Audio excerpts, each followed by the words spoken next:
أعوذ بالله من الشيطان الرجيم بسم الله الرحمن الرحيم الحمد لله رب العالمين صلاة سلام عليك يا رسول الله صلاة سلام عليك يا حبيب الله صلاة سلام عليك يا سيد المرسلين صلاة سلام عليك يا خاتم النبيين সবাইকে আমার আন্তরিক সালাম। আসসালামু আলাইকুম ওয়া রাহমাতুল্লাহি ওয়া বারাকাতুহু।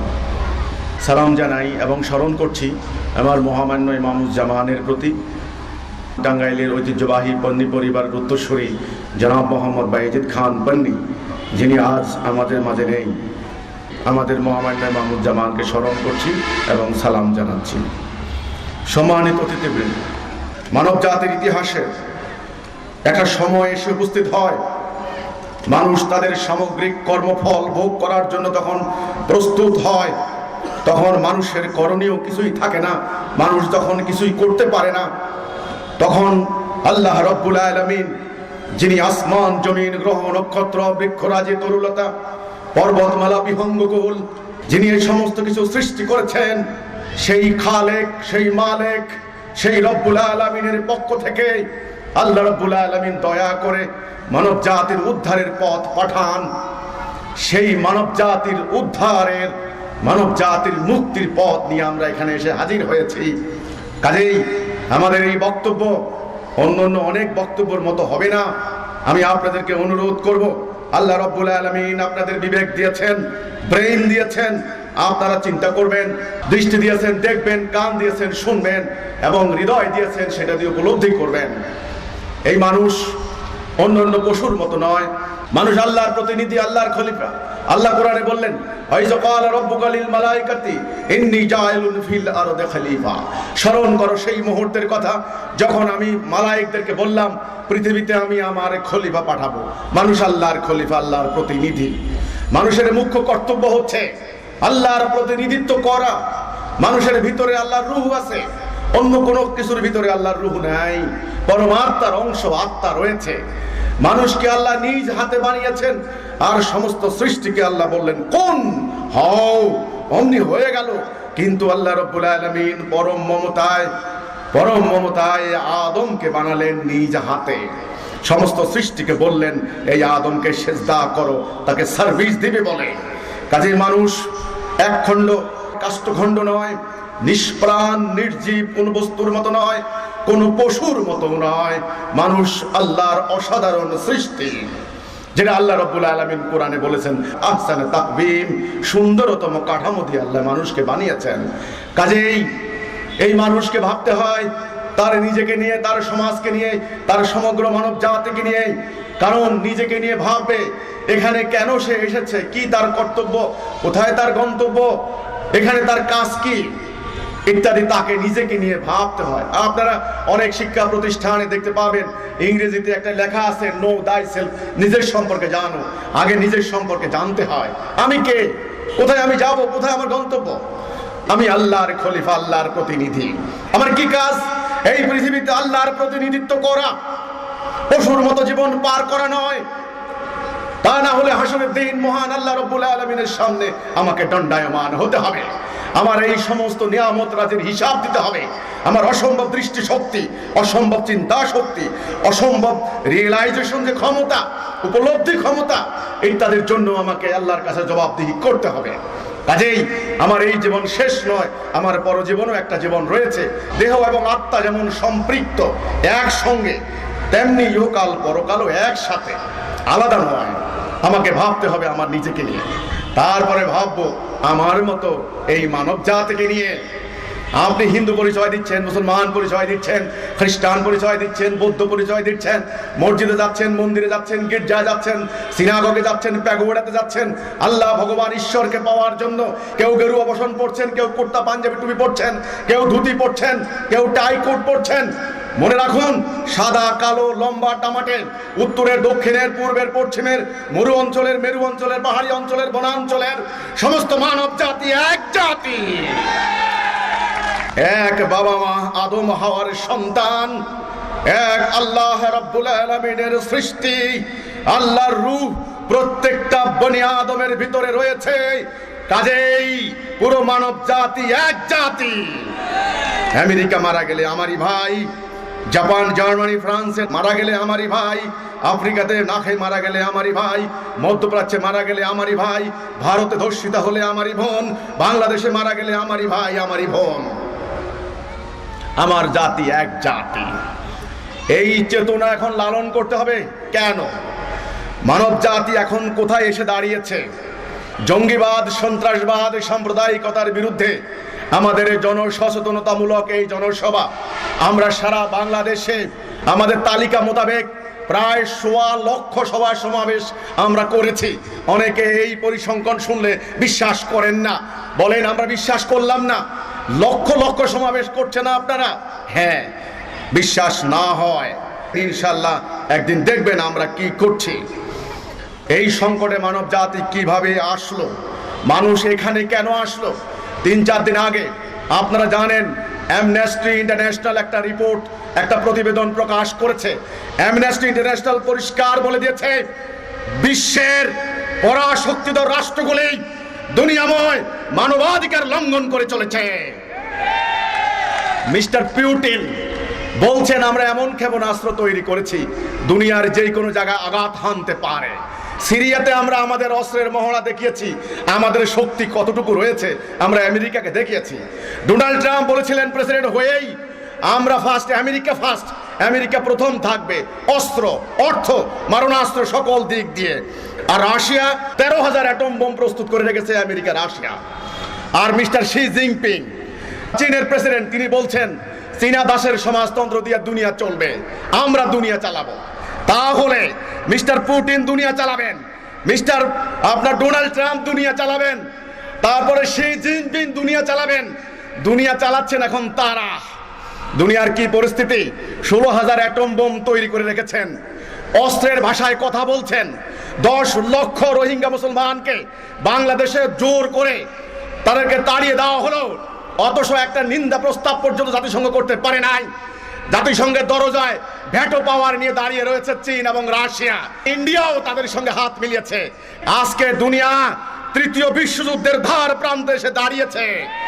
আমার কথা নয়, বিশ্বের সমস্ত সম্পত্তির অধিকারী মাত্র ৬২ জন লোক trillion trillion billion billion dollar তারা জমা করেছে। কোটি কোটি মানুষ না খেয়ে মরছে। এখন দুনিয়া তারা শাসন করবে কি দিয়ে? কত কোটি লোক না খেয়ে মরবে এই হিসাব করার দরকার নাই। অ্যাটম বোম বানাইতে হবে, কত কোটি লোক উদ্বাস্তু হবে এটা দেখার কোনো বিষয় নাই।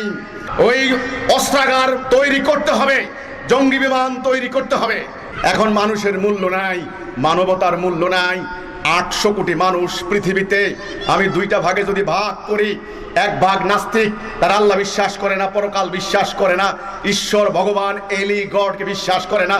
আর এক ভাগকে বলি আস্তিক, তারা আল্লাহ ভগবান এলি গডকে বিশ্বাস করেন, বিভিন্ন উপাসনালয় যাচ্ছেন। এই আস্তিকরা যারা আল্লাহ ভগবানকে বিশ্বাস করেন, তারা এই যে এত পথ নিয়েছেন জান্নাতে যাওয়ার জন্য, কোন জান্নাতে যাবেন? দুনিয়াকে শয়তানি শক্তির হাতে বন্ধক রেখে আপনারা কোন স্বর্গ, কোন জান্নাত, কোন হেভেনে যাবেন আমি জানতে চাই। হে মানুষ, আমি গুনাহগার বাংলার মাটিতে দাঁড়িয়ে বলছি, তোমাদের দুনিয়া আজ নরককুণ্ড হয়েছে। এই দুনিয়াতে দুর্বলের উপরে সবলের অত্যাচার চলছে, দরিদ্রের উপর ধনীর বঞ্চনা চলছে, শাসকের উপর শাসকের জুলুম চলছে, সরলের উপর ধূর্তের প্রতারণা চলছে। তোমার দুনিয়া আজ নরককুণ্ড, তোমার জন্য পরকালে জান্নাত, স্বর্গ, হেভেন হারাম হারাম হারাম। আগে দুনিয়াকে রক্ষা করো, আগে দুনিয়াকে বাঁচাও। আজকের আমাদের বাংলাদেশের দৈনিক ইত্তেফাক পত্রিকা এসেছে, একজন বিজ্ঞানী আশঙ্কা করেছেন মানুষ যদি মঙ্গল গ্রহে বসবাসের জায়গা ঠিক করতে না পারে তবে মানব প্রজাতি বিলুপ্ত হয়ে যাবে। তিনি কারণ হিসেবে বলেছিলেন, কারণ হচ্ছে অনেকগুলি কারণ, তার মধ্যে প্রধান 2টি কারণ হচ্ছে এই উষ্ণায়ন, মানে গরম হয়ে যাচ্ছে পৃথিবী, 1 নাম্বার। 2 নাম্বার হচ্ছে পারমাণবিক বোমার প্রতিযোগিতা। সমাজবিজ্ঞানী, রাষ্ট্রবিজ্ঞানী, চিকিৎসা বিজ্ঞানী, সামরিক বিশেষজ্ঞ সবাই এখন কথা বলছেন। তাহলে এখন কি করণীয়? মানব জাতি আজ ত্রাহিসরে চিৎকার করছে, মানুষের বাঁচার কোনো পথ নাই, নিস্তারের কোনো পথ নাই। আমি আগেই বলেছি, মানুষ আল্লাহর খলিফা, আল্লাহর প্রতিনিধি। মানুষের তো এমন হওয়ার কথা ছিল না। মানুষ কেন এখানে আসলো? মানুষের এই পরিণতি কেন হলো? মানুষের ভিতরে আল্লাহর রূহ রয়েছে। মানুষ এক বাবা মা আদম হওয়ার সন্তান, তাদেরকে এই জায়গায় কে আনলো? এখন মানব জাতির তাহলে মুক্তির উপায় কি? এটাই আমরা বলেছি আমাদের প্রস্তাবনা, যে হে মানুষ, তোমরা জাতিসংঘ বানিয়েছো, জাতিসংঘ ব্যর্থ হয়েছে। আমার কথা না, জাতিসংঘের প্রত্যেক মহাসচিব, প্রায় প্রত্যেক মহাসচিব বলেছেন সিরিয়া আগ্রাসন বন্ধ করতে আমরা ব্যর্থ হয়েছি, মিয়ানমারের আগ্রাসন বন্ধ করতে আমরা ব্যর্থ হয়েছি, আপনার রুয়ান্ডার গণহত্যা বন্ধ করতে আমরা ব্যর্থ হয়েছি, অনেকেই বলেছেন। কাজেই জাতিসংঘ ব্যর্থ হয়েছে। নতুন নতুন আইন শৃঙ্খলা বাহিনী বানানো হচ্ছে, প্রযুক্তিতে সমৃদ্ধ করা হচ্ছে, ট্রিলিয়ন ট্রিলিয়ন অর্থ ব্যয় করছে, আইনকে কঠিন থেকে কঠিনতর করা হচ্ছে। কিন্তু প্রতিটা সমাজে, প্রতিটা দেশে, প্রতিটা রাষ্ট্রে অন্যায়, অবিচার, সুদ, ঘুষ, রাহাজানি, অবিশ্বাস, দ্বন্দ্ব, হত্যা, গুম, ধর্ষণ বেড়ে চলেছে না কমেছে? পরিসংখ্যান করুন, আমেরিকায় প্রতি সেকেন্ডে 6,000 গাড়ি ছিনতাই হয়। কিছুদিন আগে পরিসংখ্যান করেছেন, প্রতিদিন কোনো না কোনো স্কুলে বন্দুকধারীদের হামলা হয়। ছোট্ট ছোট্ট মাসুম বাচ্চা থেকে শুরু করে 90 বছরের বৃদ্ধা পর্যন্ত দর্শিতা হচ্ছে। শুধু আমেরিকার সমাজ নয়, ভারতের সমাজ, আমার সমাজ, দুনিয়া চলছে এখন। এটাই হলো ইবলিসের রাজত্ব।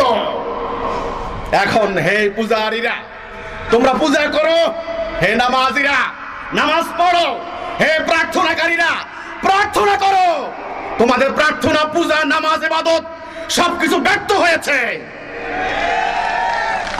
এই মানুষ সম্মিলিতভাবে পরিকল্পনা করে আল্লাহ রাব্বুল আলামিন, যিনি তাদেরকে সৃষ্টি করেছেন পরম মমতায়, যিনি আসমান জমিন গ্রহ নক্ষত্র সৃষ্টি করেছেন, এই মানব জাতি সম্মিলিতভাবে আল্লাহর দেওয়া হুকুম প্রত্যাখ্যান করেছে। এই জন্য তাদের আজ এই পরিণতি। এখন বাঁচার জন্য পথ একটা, সময় বেশি বাকি নাই, সময় খুব কম। সবাই মিলে সম্মিলিতভাবে একটা সিদ্ধান্ত নিতে হবে, আমরা ভাই ভাই, আমরা এক জাতি, আমরা সবাই মিলে এক আল্লাহর হুকুম ছাড়া কারো হুকুম মানব না। আমার এই বক্তব্য চিন্তা করে দেখেন, নেবেন আপনার স্বাধীনতা, নেবেন না সেটাও আপনার স্বাধীনতা। দুনিয়াকে তো জাহান্নামের নরককুণ্ড আপনারা বানিয়েছেন, কাজেই সিদ্ধান্ত আপনাদেরকেই নিতে হবে। নেবেন না, অসুবিধা নাই, আমি তো শুধু বলার মালিক, আমি বলে যাচ্ছি, আমি তো আর জোর করতে পারি না। আপনাদের অ্যাটম বোমের সামনে আমি আজ অসহায়। আপনাদের অর্থনৈতিক, ইকোনমিক মাইক, মিলিটারি মাইক, দুনিয়াকে আপনারা সরে ঘুরাচ্ছেন, আপনাদেরকে কে থামায়? কাজেই চিন্তা করে দেখুন, আমার বক্তব্য আপনাদের কানে পৌঁছে কিনা আমি জানি না, তবে আল্লাহ চাইলে পৌঁছবে ইনশাআল্লাহ। মানব জাতির প্রসঙ্গে বললাম, এবার মুসলমান। আমরা মুসলমান, আল্লাহ বিশ্বাস করি, রাসূল বিশ্বাস করি, কিতাব বিশ্বাস করি। আমরা 150 কোটি পৃথিবীতে। আমাদের আল্লাহ কয়জন? রাসূল কয়জন? কিতাব কয়টা? রাসূল যে জাতি তৈরি করলেন উম্মতে মুহাম্মদী, কয় খণ্ড ছিল? 9 খণ্ড, অখণ্ড, এক জাতি। খণ্ড আর অখণ্ড বুঝেন তো নাকি? খণ্ড মানে টুকরা টুকরা। আপনার বডিকে 2টা টুকরা করে দিলে আপনি বাঁচবেন নাকি? একটা দেহকে যেমন 2 টুকরা করলে ওই দেহ বাঁচে না, তেমনি উম্মতে মুহাম্মদী নামক এক অখণ্ড একটা জাতিকে হাজার হাজার ভাগে টুকরা টুকরা করা হয়েছে। আজকে মিয়ানমারে মার খাই আমরা, চীন দেশে মার খাই আমরা, পার্শ্ববর্তী দেশে মার খাই আমরা, মধ্যপ্রাচ্যে মার খাই আমরা, বসনিয়া নিপীড়িত হয় আমরা, আফ্রিকাতে না খেয়ে মারা যায় আমরা, 6.5 কোটি উদ্বাস্তু আমরা, ইউরোপ আমেরিকায় ভিক্ষা করে বেড়াচ্ছি আমরা। ব্যাপারটা কি? আমাদের লক্ষ লক্ষ আলেম, লক্ষ লক্ষ মুফতি, লক্ষ লক্ষ মুফাসসির, আইনজ্ঞ, বিশেষজ্ঞ, ডাক্তার, ইঞ্জিনিয়ার, হাফেজে কোরআন, আমাদের কিসের অভাব? আমাদের নামাজের অভাব নাই, রোজার অভাব নাই, হজের অভাব নাই। এই জঙ্গিবাদ ইস্যু, যে ইস্যু নিয়ে আমাদের এত সংগ্রাম, আমরা আমাদের বাড়ি ঘর, গবাদি পশু, আমরা আমাদের নারীদের সোনা দানা সব বিক্রি করে দিয়ে আমরা এই সন্ত্রাসবাদের বিরুদ্ধে আজ বাংলার মাটিতে লড়াইতে অবতীর্ণ হয়েছি। কারণটা কি? এই কারণ বুঝতে হবে। এই ইস্যুটিকে কেন্দ্র করে আফগানিস্তান মাটির সঙ্গে মিশিয়ে দেওয়া হয়েছে, 20 লক্ষ বনি আদম খুন হয়েছে, এখনো সেখানে বোমা হামলা হচ্ছে। ইরাক মাটির সঙ্গে মিশে গেল, সিরিয়া আজ আমেরিকা রাশিয়ার রণক্ষেত্র, সেই গাদ্দাফির লিবিয়া আজকে গণকবর, সেখানে কে লিবিয়া শাসন করে কেউ জানে না। এমন একটি ভয়ঙ্কর ইস্যু জঙ্গিবাদী তাণ্ডব, এটা আমার ইসলাম থেকে সৃষ্টি হয় নাই। এই তাণ্ডব দিয়েই সাম্রাজ্যবাদীরা একটা উসিলা চায়, তারা একটা উসিলা পেয়ে গেছে।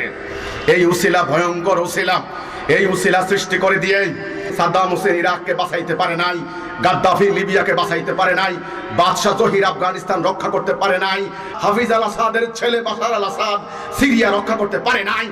বাংলার মাটিকে যদি সেরকম ইস্যু তারা সৃষ্টি করে দিতে পারে, কেউ রক্ষা করতে পারবে না। এটা আমার কথা নয়।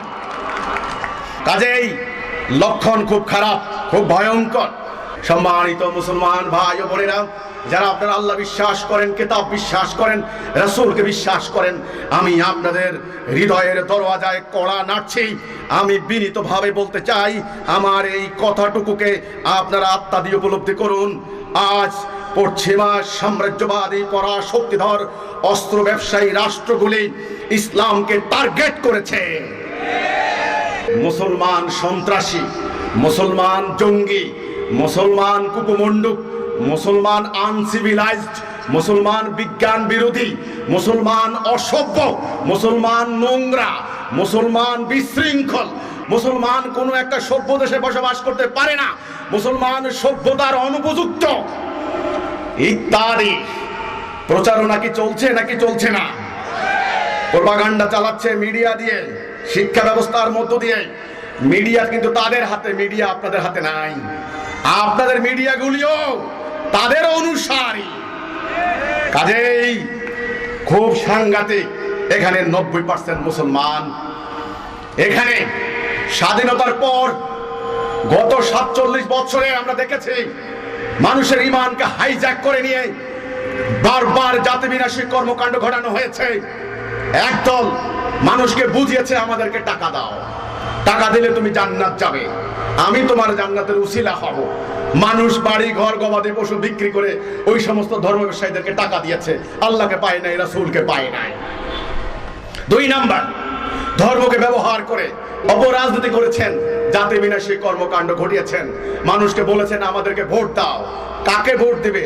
এক এক দলের এক এক মার্কা, এক এক মনোগ্রাম, এক এক অফিস, এক এক কর্মসূচি। ওই সমস্ত অপরাজনীতিকারীদেরকে মানুষ ভোট দিয়েছে। অপরাজনীতিতে ধর্মকে ব্যবহার করা হয়েছে, আল্লাহ রসুলের উপকার হয় নাই। 3 নাম্বার, জঙ্গিবাদী কর্মকাণ্ড ঘটিয়ে মানুষের বুকে বোমা মেরে আল্লাহ রসুলের নাম বলে চালিয়ে দিয়েছে। সাধারণ মানুষ বিভ্রান্ত হয়েছে। মানুষকে তারা বুঝিয়েছে তারা নাকি ইসলামের জন্য করছে, কোরআনের জন্য করছে, এটা জিহাদ করছে। কিন্তু আল্লাহর উপকার হয় নাই, মানব জাতির উপকার হয় নাই। মধ্যখানে বদনাম হয়েছে কোরআনের, বদনাম হয়েছে আল্লাহ রসুলের কিতাবের। এক আল্লাহ, এক রসুল, এক কিতাব। সেই এক কিতাবের অনুসারীরা আজকে কি করে এখানে আসলো, কে তাদেরকে এখানে আনলো? ইসলামের নামে তো আজ সমস্ত কিছু চালু করে দেওয়া হচ্ছে। গত 2 দিন আগে আপনারা জানেন, গত পরশু আমি শুনলাম ফেসবুকে, এখন তো খবর ফেসবুকে চলে আসে, সিলেট শাহজালাল বিশ্ববিদ্যালয়ের প্রফেসর জাফর ইকবাল সাহেবকে ছুরিকাঘাত করা হয়েছে। যেই ব্যক্তি ছুরিকাঘাত করলো তাকে জিজ্ঞাসাবাদ করলে তাকে জনতা গণপিটুনি দিয়ে ধরে ফেলেছে। ধরার পরে তাকে বলল সে নাকি ইসলামের জন্য করেছে, সে নাকি বুঝেছে জাফর ইকবাল সাহেব ইসলামের শত্রু, মুরতাদ, কাফের, ইসলামের বিরুদ্ধে লেখে, কাজে জাফর ইকবালকে মেরে ফেললে তার সওয়াব হবে, সে জান্নাত যাবে। বাস, তাকে প্রশ্ন করা হয়েছে তুমি কি জাফর ইকবাল সাহেবের লেখা পড়েছো? বলছে না আমি পড়ি নাই, আমি শুনেছি, আমাকে বলেছে। কে বলেছে? কারা বলেছে? কার কথা তাহলে জনগণ শুনবে? একে বোম মারছে, একে চাপাটি মারছে, ওইদিকে বোমা হামলা চালাচ্ছে, ওইদিকে জঙ্গিবাদী কর্মকাণ্ড করছে। হায়রে মুসলমান, তোমাদের এক আল্লাহ, এক রাসূল, এক কিতাব, এক উম্মাহ, একটা নির্দেশনা ছিল তোমাদের। আজ তোমরা আসমানি কিতাবের অনুসারী হয়ে আল্লাহর মুমিন বান্দা দাবি করে তোমাদের আজ এত দশা কে করলো? কে করলো আমি জানতে চাই। আমাদের ইসলাম কি এতটা? মানুষ কোন দিকে যাবে আপনারা বলুন? জান্নাতের পথ কয়টা? একটা, সূরা ফাতিহা, আলহামদুলিল্লাহি রাব্বিল আলামিন। ওই সূরার মধ্যে আছে ইহদিনাস সিরাতাল মুস্তাকিম, সহজ সরল পথ, গায়রিল মাগদুবি আলাইহিম ওয়ালাদ-দাল্লিন, ভুল পথ, দালালা। জাহান্নামে যাওয়ার পথ একটা, জান্নাতে যাওয়ার পথ একটা। ডাইন বাম, সত্য মিথ্যা, ন্যায় অন্যায়, বৈধ অবৈধ, সাদা কালো, আল্লাহর হুকুম ইবলিসের হুকুম। আল্লাহ দৃষ্টিতে দল দুইটা, সূরা তাগাবুন 2 নম্বর আয়াত পবিত্র কোরআন। একদল মুমিন আর একদল কাফের, মধ্যখানে আর কোন দলের পরিচয় নাই আল্লাহর কাছে। কাফের মানে সত্যকে অস্বীকারী, অন্যায় সীমা লঙ্ঘনকারী, আল্লাহর হুকুম প্রত্যাখ্যানকারী কাফের। আর সত্যকে গ্রহণকারী, সত্যকে আলিঙ্গনকারী, সত্যকে প্রতিষ্ঠাকারী হলো মুমিন। আল্লাহর নিকট দল দুইটা, রাস্তা দুইটা, পথ দুইটা, হুকুম দুইটা, আল্লাহর হুকুম ইবলিসের হুকুম। আপনারা কোনটা মানবেন, কোন পথে জান্নাত যাবেন? আমি জানতে চাই কোন পথ ঠিক। হাজার হাজার পীর, এক এক পীরের এক এক তরিকা। উত্তরবঙ্গের পীর মানেন না দক্ষিণবঙ্গকে, দক্ষিণবঙ্গের পীর মানেন না উত্তরবঙ্গকে, ঢাকার পীর মানেন না মানিকগঞ্জকে। দক্ষিণবঙ্গের এক পীর ওই আরামবাগের এক পীরের অনুসারীদের উপর হামলা চালিয়ে 10 জন মানুষকে খুন করেছেন। সিলেটের জৈন্তাপুরে ওয়াজ মাহফিলে 2 মৌলবীর ফতুয়া নিয়ে মারামারি করে একজন খুন, কয়েকজন আহত, 40-50টা বাড়ি ঘরে আগুন দিয়ে দেওয়া হয়েছে। তারপরে রাস্তাঘাট অবরোধ করেছে পুলিশ, গিয়ে সেই অবরোধ প্রত্যাহার করেছে, ক্লিয়ার করেছে রাস্তাঘাট। এই হচ্ছে অবস্থা। মানুষ কোন দিকে যাবে? এক এক পীরের এক এক তরিকা। ইসলামের নামে রাজনৈতিক দল, বামপন্থী দল যদি 50টা হয়, বাংলাদেশে ইসলামের দল আছে 100টার উপরে। এক এক দলের এক এক মার্কা, খেজুর গাছ, তাল গাছ, আম গাছ, নারকেল গাছ, সুপারি গাছ, লাউ গাছ, কুমড়া গাছ। প্রত্যেকে বলে আমার মার্কা ভোট দাও, তাহলে তুমি জান্নাত যাবে। কেউ সরকারের পক্ষ নেয়, কেউ সরকারের বিরোধিতা করে। এবার জ্বালাও পোড়াও করলে এটার নাম জিহাদ। এইবার পুলিশ যখন জননিরাপত্তার জন্য জ্বালাও পোড়াও বন্ধ করতে আসে, এই পুলিশ কাফের, তাগুত, সরকারের প্রতিনিধি, এদেরকে মার, এদেরকে হত্যা কর, বাস। কারণ আমরা ইসলামী জনতা, ইসলাম প্রতিষ্ঠার জন্য আমরা গিয়েছিলাম, পুলিশ আমাদেরকে গুলি করেছে, কাজেই পুলিশ মার, পুলিশ কাফের।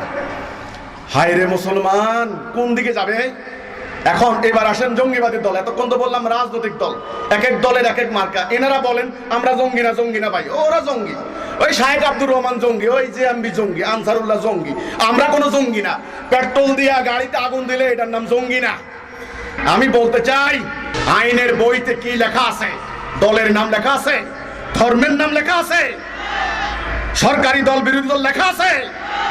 জাতীয় আন্তর্জাতিক সকল আইনে 2009 সালে আমার দেশের সন্ত্রাস বিরোধী আইন রচনা করা হয়েছে। জননিরাপত্তা বিঘ্নিত করার জন্য, মানুষের মনে ত্রাস সৃষ্টি করার জন্য যে সমস্ত কর্মকাণ্ড ঘটানো হয়, সবই সন্ত্রাসী কর্মকাণ্ড। গণতন্ত্রের নামে করলে জায়েজ হবে, ইসলামের নামে করলে নাজায়েজ হবে নাকি? আমি গণতন্ত্র বুঝি না, সমাজতন্ত্র বুঝি না, ইসলাম বুঝি না। মানুষের ক্ষতি করার জন্য যারা ত্রাসের সৃষ্টি করবে, সবাই সন্ত্রাসী। সংজ্ঞা মোতাবেক, জাতীয় আন্তর্জাতিক আইন মোতাবেক অন্ধ হলে চলবে না। সাদাকে সাদা বলতে হবে, কালোকে কালো বলতে হবে। এবার আসুন, ধর্মের নামে রাজনৈতিক দল করলেন এতটা, মানুষ কোন দলে গেলে জান্নাত পাবে? আমার প্রশ্ন ছিল এটা। এবার জঙ্গিবাদী দল, সেই বোকো হারাম, আল কায়দা থেকে শুরু করে ইন্দোনেশিয়া পর্যন্ত হাজার হাজার দল, এক এক দলের এক এক আকীদা, অদ্ভুত অদ্ভুত আকীদা। এক দল আবার আরেক দলকে মানেন না। সিরিয়ার বিরোধী দলের মধ্যে 18টা শুধু ইসলামের নামে দল আছে, ওদেরকে অস্ত্র দেয় হলো ব্রিটেন। এইবার হাফেজ আল আসাদ দেখি, উনিও দেখি জুমার নামাজে নামাজ পড়েন, ঈদের নামাজে নামাজ পড়েন, মুসলমান দাবি করেন। শিয়াও বলে মুসলমান, সুন্নিও বলে মুসলমান। শিয়া মারে সুন্নিকে, সুন্নি মারে শিয়াকে। আমার প্রশ্ন হচ্ছে, কে জান্নাত যাবে? কোন পীরের অনুসারী জান্নাত যাবে? কোন ইসলামী দলের অনুসারী জান্নাত যাবে? কারে মারলে কে শহীদ হবে, কে গাজী হবে? কোন জঙ্গি দল জান্নাত যাবে? যারা জঙ্গিদেরকে মারে তারাই কি শহীদ, না যারা মরে তারা শহীদ? এত বিভ্রান্তি, এত পাগল, দিক বিদিক পাগল হয়ে গেছে মুসলমান নামক জাতি। কোন দিকে যাবে? কার কথা শুনবে? সরকারি আলেমরা মানেন না কওমি আলেমদেরকে, কওমি মানেন না সরকারি আলেমদেরকে। ইসলামিক ফাউন্ডেশনের আলেম ফতোয়া দিলে কওমিরা প্রত্যাখ্যান করেন, কওমিরা ফতোয়া দিলে ইসলামিক ফাউন্ডেশনের আলেমরা প্রত্যাখ্যান করেন। সম্মানিত অতিথিবৃন্দ, আমি এখানে এসে একটু থামলাম। আপনারা একটু চিন্তা করেন, কোন পথ ঠিক, কোন পথে জান্নাতে যাবেন? জান্নাতে যাওয়ার পথ তো মাত্র একটা। আমার রাসূল বলেছিলেন, ইয়াহুদি জাতি 72 ফেরকা বিভক্ত হয়েছিল, আমার উম্মাহ হবে 73 ফেরকা বিভক্ত। সকল ফেরকা জাহান্নাম যাবে, এক ফেরকা জান্নাত যাবে। তাহলে সবাই জান্নাত যাবে না? পরিষ্কার হয়ে গেল? পরিষ্কার কিনা? যারা জান্নাত যাবে তারাই মুমিন, তারাই দুনিয়াতে শান্তি আনতে পারবে। আর যারা জাহান্নাম যাবে তাদের কর্মফল দুনিয়াতে অশান্তি হবে। সন্ত্রাস জঙ্গিবাদ নির্মূল করার জন্য ট্রিলিয়ন ট্রিলিয়ন অর্থ ব্যয় করছেন পরাশক্তিগুলি। 1,28,00,00,000 ব্যয় করেছে যুক্তরাষ্ট্র। পাকিস্তান ব্যয় করেছে 10 বছরে 30,000 কোটি রুপি। বাংলাদেশে কত ব্যয় করেছেন সেই হিসাব আমার কাছে জানা নাই। নিশ্চয়ই মাননীয় অর্থমন্ত্রী জানেন, সরকার প্রধান জানেন। পুলিশ প্রধান আইজিপি মহোদয় বলেছিলেন জঙ্গিবাদ এবং মাদক ব্যবসা আমরা সম্পূর্ণ নির্মূল করতে পারি নাই। কন্ট্রোল করেছেন কিন্তু নির্মূল করতে পারেন না। তাহলে এই অস্ত্র, এই অর্থ, এই শ্রম ইত্যাদি ব্যয় করে, শক্তি প্রয়োগ করে এই সন্ত্রাসবাদ নির্মূল করতে পারবেন না। এটা পরাশক্তি পারেন নাই, আপনারাও পারবেন না। মাননীয় প্রধানমন্ত্রী সংসদে দাঁড়িয়ে বলেছেন ইসলামের সঠিক ব্যাখ্যা দিতে হবে। এটার নাম কাউন্টার ন্যারেটিভ, পাল্টা ব্যাখ্যা। কাউন্টার আইডিওলজি, পাল্টা আইডিওলজি তাদেরকে বুঝাইতে হবে ওই পথ ভুল, ওই সমস্ত পথ ভুল পথ, আল্লাহ রসুলের পথ নয়। ওখানে গেলে তুমি আল্লাহকেও পাবে না, রাসূলকেও পাবে না, তুমি জান্নাতও পাবে না। মধ্যখানে তোমার ঈমান ভুল খাতে প্রবাহিত হবে, হাইজ্যাক করা হবে। আফগানিস্তানে এটা হয়েছে, সিরিয়া হয়েছে, ইরাকে হয়েছে। এই কাউন্টার ন্যারেটিভটা কি, পাল্টা আইডিওলজিটা কি, সেটা নিয়েই আমরা এখন কথা বলছি। হিজবুত তাওহীদ আন্দোলন সেটা নিয়েই কাজ করছে। ইসলামের পরিভাষায় আমরা বলতে পারি আকীদা। 3টা পরিভাষা ইসলামের: আকীদা, ঈমান, আমল। যার আকীদা ভুল তার ঈমান ভুল, যার ঈমান নাই তার আমলের কোনো মূল্য নাই। বুখারী শরীফের 7ম হাদিস, বুনিয়াল ইসলামে আলা খামসিন, ইসলামের বুনিয়াদ 5টা। 1 নাম্বার হচ্ছে লা ইলাহা ইল্লাল্লাহ মুহাম্মাদুর রাসূলুল্লাহ, এটা হচ্ছে ঈমান। তারপরে নামাজ, তারপরে যাকাত, তারপরে হজ, তারপরে রোজা। আগে ঈমান, তারপরে আমল। যার ঈমান নাই তার আমলের কোনো মূল্য নাই। ঈমান আর আমল এই দুটা জিনিস মনে রাখবেন, আলাদা। কিন্তু আপনাকে জান্নাতে নিবে ঈমানে, আমলে জান্নাতের স্তর বৃদ্ধি করবে। তার আগে হচ্ছে আকীদা। এই আকীদা মানে কি? আকীদা মানে হলো কম্প্রিহেন্সিভ কনসেপ্ট, সম্যক ধারণা, সামগ্রিক ধারণা, ওভারঅল আইডিয়া। কোন বস্তু হলে পরে সেই বস্তু দেখা, দেখে শুনে সিদ্ধান্ত নেওয়া যায় এই বস্তু দিয়ে কি করবে, এর কাজ কি, এর ফাংশন কি, এটা জানার নাম আকীদা। আকীদা ভুল হলে ঈমান ভুল হবে, ঈমান ভুল হলে আমল ভুল হবে। আমার হাতে একটা বস্তু দেখতে পাচ্ছেন, বস্তুটার নাম কি? পানির গ্লাস। এটা দিয়ে কি করে? পানি খায় নাকি? কেউ যদি আপনাকে বলে যে এটা একটা অস্ত্র, এটা পকেটে রাখো, এটা মানুষের মাথায় মারবে, তবে এর আকীদা ভুল হবে না? এর ব্যবহার ভুল হবে না? ইসলাম সম্পর্কে, দ্বীন সম্পর্কে, কোরআন সম্পর্কে এই সর্বনাশটাই করা হয়েছে। আকীদা ভুলাই দেওয়া হয়েছে। এই জন্য মানবতার কল্যাণে আল্লাহর পক্ষ থেকে আসা দ্বীনুল হক মানুষের অকল্যাণে ব্যবহার করা হচ্ছে। একটা বন্দুকের কি দোষ? দোষটা হচ্ছে ব্যবহারকারী। বন্দুক যদি ডাকাতের হাতে পড়ে, সে ডাকাতি কার্যে ব্যবহার করবে, অকল্যাণকর কাজে ব্যবহার করবে নাকি? আর বন্দুক যদি পুলিশ ব্যবহার করে, তাহলে মানুষের জানমাল রক্ষার কাজে ব্যবহার করবে। তাহলে বলুন, ব্যবহারকারী দোষ না বন্দুকের দোষ? এই বন্দুক ব্যবহারকারী এই মানুষকে পরিচালনা করে, তার ভিতরের আর একটা মানুষ, তার আত্মা, তার রূহ। সেই আত্মাকে পরিশুদ্ধ করুন, সেই আত্মাকে শিক্ষা দিন আল্লাহ রসুল সম্পর্কে, প্রকৃত ইসলাম সম্পর্কে, ব্যবহার বিধি, নিয়ম কানুন, সঠিক ব্যাঠিক কোনটা শিক্ষা দিন, তবে বন্দুক সঠিক পথে ব্যবহৃত হবে। বন্দুকের দোষ দিয়ে বন্দুক ধ্বংস করে দিয়ে লাভ নাই। ধ্বংস করতে হবে বন্দুকের অপব্যবহারকারীকে। কাজেই আল্লাহ রসুলের পক্ষ থেকে আসা দ্বীনুল হক, যেই দ্বীন দিয়ে মানব জাতি শান্তি পেয়েছিল, সেই দ্বীনের আজ অনুসারীদের এই অবস্থা কেন? এত পথ, এত মত, এত ফেরকা, এত মাযহাব, এত তরিকা, এত দল, এত উপদল, এত কিছু কেন? কোন দিকে গেলে মানুষ জান্নাত যাবে? কোন দিকে? আমরা মাননীয় সরকারকে বলেছি, সরকার এখন মানুষের সামনে ইসলামের প্রকৃত ব্যাখ্যা তুলে ধরতে হবে। এটার নাম কাউন্টার ন্যারেটিভ, পাল্টা আইডিওলজি। মানুষের ঈমানকে সঠিক খাতে প্রবাহিত করার জন্য এই ছাড়া আর বিকল্প কোনো পথ নাই। তবে যেই মানুষটা আজ অন্যের উপর হামলা করছে, সেই মানুষটাই আগামীকাল অন্যের জীবন সম্পদ পাহারা দেওয়ার জন্য সে তৈয়ার থাকবে নাকি? আল্লাহ রাসূলের সাহাবীরা সেটা করেননি? করেছেন। কাজে আসুন এবার ইসলামের প্রকৃত ব্যাখ্যা কি হবে। আমাদেরকে অনেকে প্রশ্ন করেন, হিজবুত তাওহীদ আন্দোলন, আপনারাও তো একটা দলের পক্ষ থেকে কথা বলছেন, আপনাদেরও তো একটা ব্যানার আছে, আপনাদের আমির আছে, সভাপতি আছে, সাধারণ সম্পাদক আছে, দলের প্রধান আছে, আপনারাও তো একটা দল। তাহলে মুসলমান দলের মধ্যে আপনারা নতুন করে আরেকটা দল সৃষ্টি করছেন, তাহলে আপনারাও তো আরেকটা ফেরকা সৃষ্টি করে দিচ্ছেন। এই অভিযোগ আমাদেরকে অনেকে করেন। আবার অনেকে বলেন, ভাই আমি তাবলিগ জামাত করি, আপনাদের দৃষ্টিতে তাবলিগ জামাত সহি না ভুল? জামাত ইসলামী করেন যারা, ভাই আমি জামাত শিবির করি, আপনার দৃষ্টিতে জামাত শিবির ভুল না সহি? আরেকজন বলেন, ভাই আমি চরমোনাই করি, আমি হেফাজত করি, আপনার দৃষ্টিতে চরমোনাই হেফাজত কি? আরেকজন বলেন, ভাই আমরা অন্য কিছু করি না, 5 ওয়াক্ত নামাজ কালাম পড়ি, আমরা সমাজের আগেও নাই পাশেও নাই, কিচ্ছু নাই, এটা কি আপনার দৃষ্টিতে আমাদের জীবনটা তাহলে কি? এই যে এক একজনে এক এক কথা বলেন। সেদিন ফেসবুকে একজনে বলেন, ভাই আপনার কথা আমার অনেক ভালো লেগেছে, অনেক বক্তব্য আপনার শুনেছি, আহলে বাইত নিয়ে আপনার মন্তব্য কি? আহলে বাইত সম্পর্কে তো কিছু বলেন না।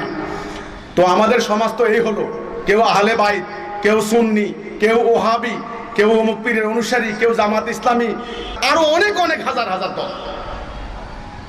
এখন আমি যদি বলি না আপনাদের এইটা ভুল, না আপনাদের এইটা ভুল, আপনাদের এইটা ভুল, তো উনি বলবেন আপনারও তো ওইটা ভুল আছে। আপনার দাড়ি কই, আপনার লেবাস কই, আপনি মাদ্রাসা পড়ছেন, আপনি কোরআনের কি জানেন, আপনি আরবি কতটুকু জানেন? বাস উনি আমার একটা ভুল ধরে দিবেন, আমি ওনার 10টা ভুল ধরে দিব। এই নিয়ে মুসলমান কতদিন চলবে? ওই সমস্ত দলগুলির প্রতি আমাদের কথা হচ্ছে এই, সম্মানিত ভাই বন্ধুরা, আপনারা যারা ইসলামকে ভালোবাসেন, রাসূলকে ভালোবাসেন, আমি আপনাদের ঈমানের প্রতি 100% শ্রদ্ধা নিবেদন করে বলছি, আমি আপনাদের নিয়তের প্রতি শ্রদ্ধা রেখে বলছি, আমি বিশ্বাস করি সকলে ধান্দাবাজ নয়, আমি বিশ্বাস করি সকলেই সন্ত্রাসী নয়, আমি বিশ্বাস করি সবাই খারাপ নয়। আপনাদের মধ্যে অনেকেই আল্লাহ রাসূলকে চান, পরকাল চান, পরকালে নাজাতের আশা করেন, এটা আমি বিশ্বাস করি। কিন্তু ভাই অত্যন্ত মনোযোগ দিয়ে আজ আমার একটা কথা শুনতে হবে। এই যে আপনারা বলছেন চরমোনাই ঠিক, জামাত ঠিক, তবলিগ ঠিক, হেফাজত ঠিক, নাকি আপনার আহলে বাইত ঠিক, নাকি ওয়াহাবি ঠিক, নাকি সুন্নি ঠিক, কোনটা ঠিক? আমি বলবো জান্নাত যাবে শুধু মোমেন। জান্নাত যাবে কে? মোমেন। দল কিন্তু দুইটা, মোমেন আর কাফের, মতখানে দল নাই। মোমেনরা হবে এক জাতি। কয় জাতি? এত দল, এত বিভক্তি মোমেনদের মধ্যে হবে না। আল্লাহ আল্লাহ আল্লাহ অবশ্য কবুল করবেন না। আপনি যতই গায়ের জোরে দাবি করেন না কেন, আমি ঠিক অমুক খারাপ, আমি মোমেন অমুক কাফের, নো, লাভ নাই। মোমেনদের দল হবে একটা। মোমেনরা একটা কথার উপরে ঐক্যবদ্ধ থাকবে, লা ইলাহা ইল্লাল্লাহ, আল্লাহর হুকুম ছাড়া কারো হুকুম মানব না। এই কথাটার মানে বুঝতে হবে। অনেকে আমাকে বলেন যে আপনি যখন বলেন লা ইলাহা ইল্লাল্লাহ, অনেক সনাতন ধর্মের অনুসারীও আমাকে বলেন, অনেক খ্রিস্টান অনুসারীও আমাকে বলেন লা ইলাহা ইল্লাল্লাহ যখন বলেন, ওই আপনিও তো তাদের মতো আর একটা ইসলামী দলের দিকে আমাদেরকে ডাকছেন। সম্মানিত সুধীবৃন্দ, আমি আপনাদেরকে বলবো এই লা ইলাহা ইল্লাল্লাহর মর্ম কথা বুঝতে হবে। এইটা তো আমরা এই পর্যন্ত শুধুমাত্র তসবির দানা টিপে এসেছি, লা ইলাহা ইল্লাল্লাহ লা ইলাহা ইল্লাল্লাহ, কিন্তু এর মানে কি এইটা যদি বুঝতে পারেন, তবে এই জঙ্গিবাদ, সন্ত্রাসবাদ, সাম্প্রদায়িক দাঙ্গা, এই হানাহানি, এই অপরাজনীতি সবকিছুই বন্ধ হয়ে যাবে। এই লা ইলাহা ইল্লাল্লাহর মানে হলো আল্লাহ তোমার হুকুম ছাড়া, তোমার আদেশ নিষেধ ছাড়া কারো হুকুম মানব না। কোন পীর কি বললো, কোন জঙ্গি নেতা কি বললো, কোন জননেতা কি বললো, কোন মৌলভী সাহেব কি বললো, আমরা কারো কথা মানব না। তুমি কি বলেছো সেটা, তোমার হুকুম ছাড়া কারো হুকুম। এই অঙ্গীকার, এই চুক্তি, এই কন্ট্রাক্ট আগে আল্লাহর সঙ্গে আবদ্ধ হন। আপনি আগে এই চুক্তিতে আবদ্ধ হন, আপনি জান্নাতি 33 মার্ক, পরে আপনার স্টুডেন্ট মোতাবেক, মেধা মোতাবেক আপনি স্টার মার্কস পেয়ে যান, আমার কোনো আপত্তি নাই। কিন্তু পাশ মার্ক হলো এই 33 মার্ক, লা ইলাহা ইল্লাল্লাহ। আল্লাহ রাসূল বলেছেন, মান কালা লা ইলাহা ইল্লাল্লাহ ফাদাখালাল জান্নাহ, যে বলল লা ইলাহা ইল্লাল্লাহ সে জান্নাত যাবে। এই লা ইলাহা ইল্লাল্লাহ। শুনুন, আমার আলোচনার ধারাবাহিকতা রয়েছে, কিন্তু খণ্ড খণ্ড শুনলে হবে না, এটুকু শুনলে দৌড় দিলে হবে না, কিন্তু ধারাবাহিকতা রয়েছে। আমি কোথায় নিয়ে যেতে চাই আপনাদেরকে, শেষ কথা কি এটা শুনে যাবেন না? হ্যাঁ শুনুন, সাংঘাতিক ইস্যু, ভয়ঙ্কর ইস্যু নিয়ে দাঁড়িয়েছে। দু চারটি কথাই সমাধান হবে না। ভয়ঙ্কর ভয়ঙ্কর রোগ বাসা বেঁধেছে মানব জাতির মধ্যে, বিশেষ করে মুসলমান নামক জাতির মধ্যে। কাজেই খুব ঠান্ডা মাথায় আমার বক্তব্য শুনতে হবে। লা ইলাহা ইল্লাল্লাহ মানে আল্লাহর হুকুম ছাড়া কারো হুকুম মানি না। যদি আমরা আল্লাহর হুকুম মানি তাহলে আল্লাহ কি বলছেন এবার একে একে দেখি। আল্লাহ বলছেন, ওয়াতাসিমু বিহাবলিল্লাহি জামিআন ওয়া লা তাফাররাকু, তোমরা আল্লাহর রশিকে ধরে রাখো, তোমরা বিচ্ছিন্ন হইও না, বিক্ষিপ্ত হইও না, ঐক্যবদ্ধ থাকো। আমরা আল্লাহর এই হুকুম মানলাম। আল্লাহর রশি কেটে দিয়ে আমরা এক একজনের এক একটা রশি ঝুলিয়ে দিয়েছি। আর ধনপ্রাণ মানুষগুলি এক এক রশিতে ঝুলেছেন। আমরা আল্লাহ দেওয়া রশি কেটে দিয়েছি, ঐক্যের রশি কেটে দিয়েছি। 100টা তসবিহ দানা একত্রিত রাখে কিসে? সুতা। সেই সুতা যখন কেটে দেওয়া হয়, তসবিহ দানাগুলি ছড়িয়ে ছিটিয়ে পড়বে না? আজকে সেটাই হয়েছে। 160 কোটি মুসলমান। কে মুসলমানদেরকে নির্দেশ দিবে কোনটা আল্লাহর হুকুম, কোনটা শয়তানের হুকুম, কোনটা ইবলিসের হুকুম? কে নির্দেশ দিবে? তারা তো কারো কথা কেউ মানছে না। এক একজনের কথা মেনে কেউ জঙ্গিবাদ হচ্ছে, কেউ অপরাজনীতি করছে, কেউ নিজের আত্মাকে বিক্রি করে দিচ্ছে, কেউ মদ খেয়ে চুর হয়ে পড়ে থাকছে। কে নির্দেশ দিবে? কে? কার কথা এখন মুসলমান মানবে? আল্লাহর হুকুম কি এক একজনের এক একটা হবে? নিশ্চয়ই একটা হবে। আমরা আল্লাহর হুকুম মানছি না, 1 নাম্বার থেকে আউট। আপনি বলতে পারেন, তাহলে আমরা নামাজ পড়ি কেন? হ্যাঁ, বিশ্বাস করেন আল্লাহকে, আপনার বাবাকে বিশ্বাস করেন, বিশ্বাস করে বাবাকে শ্রদ্ধা করেন, সালাম দেন, আমার আপত্তি নাই। কিন্তু বাবার হুকুম মানেন না। হুকুম মানা এক জিনিস, বিশ্বাস করা আরেক জিনিস। আমরা আল্লাহ বিশ্বাস করি, ওই কিছু আনুষঙ্গিক নফল ইবাদত করি, কিন্তু হুকুম মানি না। আল্লাহর হুকুম যদি মুসলমান মানতো, মুসলমান এত ভাগ হতো না, জঙ্গিবাদ, সন্ত্রাসবাদ, সাম্প্রদায়িক হতো না। ফেসবুকে একটা ভুয়া ছবি, আমি ফেসবুক 100% বিশ্বাস করি না। যেখানে ভুয়া আইডি চলে, সে ফেসবুকের মধ্যে একটা ফটো কেড়ে আপলোড করে দিল, কাবার উপরে মূর্তির ফটো। বাস এই ফটোকে উপলক্ষ করে হাজার হাজার মুসলমান গিয়ে অন্য ধর্মের বাড়িঘরে হামলা চালানো কি উচিত? এটা আল্লাহর কোরআনের আইনে আছে? দেশের আইনে আছে? আপনি এখানে বসে বসে না বললে তো হবে না। ঠিক আছে, তো তাদেরকে কেউ না কেউ লেলিয়ে দিচ্ছে, তারা কারো না কারো কথায় যাচ্ছে, ওটা জিহাদ হবে, ওটা সব হবে। এখন এই ফেসবুকের এই ভুয়া আইডি কারা চালায়, কোত্থেকে আপলোড করেছে, সত্য না মিথ্যা, তাদের উদ্দেশ্য কি, তারা কি এখানে একটা ইরাক সিরিয়া ঘটাই দিবার চায় কিনা, এই কথা কে বলবে, কে বুঝাবে, কে বলবে? কারো কথা তো কেউ শুনছে না।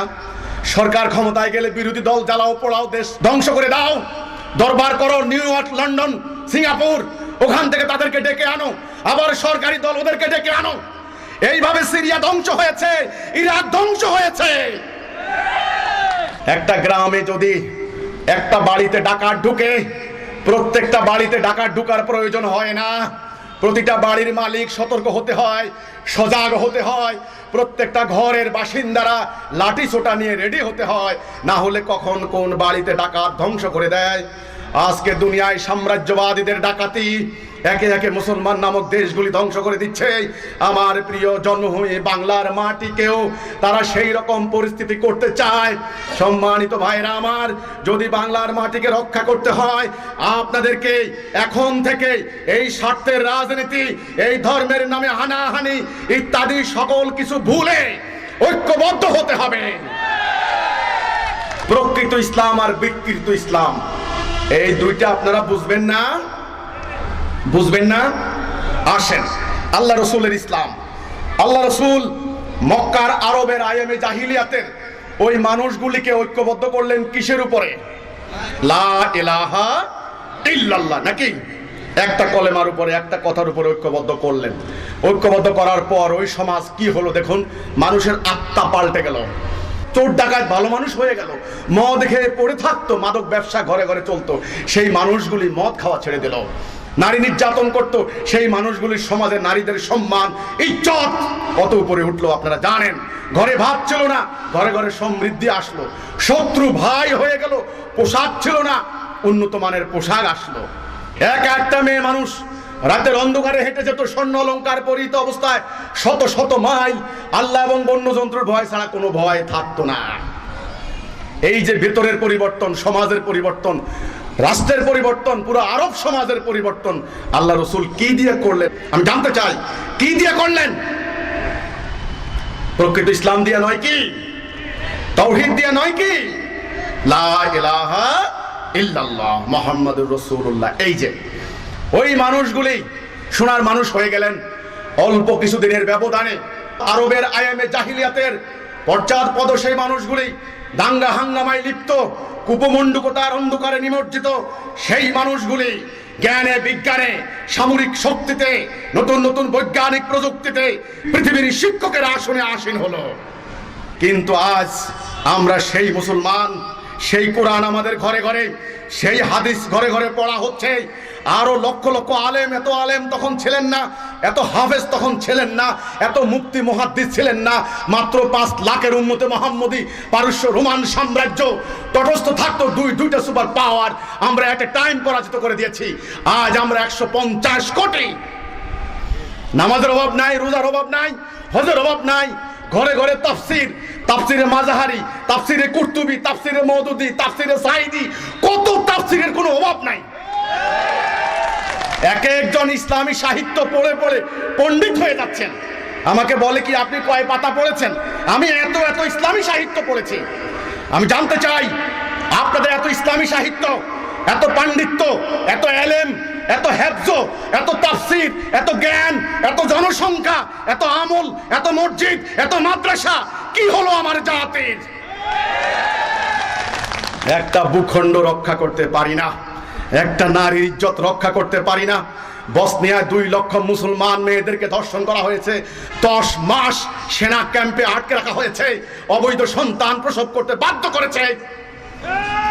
আর এই মুসলমানের তারা নিজেরা এবার ওয়াজের মধ্যে মারামারি করে, ওই জাফর ইকবালের মাথার মধ্যে চাকু মারে। আরে জাফর ইকবালও মুসলমান দাবি করে, তুমিও মুসলমান, তোমরা নিজেরা নিজেরা মারা যাচ্ছ। তোমার পুলিশকে তুমি মারছো, তোমার পুলিশ তোমাকে গুলি করছে। এর থেকে বড় গজব, এর থেকে বড় আযাব, তোমার সরকারকে তুমি হত্যা করো, সে তোমাকে হত্যা করে। কে বুঝাবে? কে বুঝাবে তাদেরকে? কে?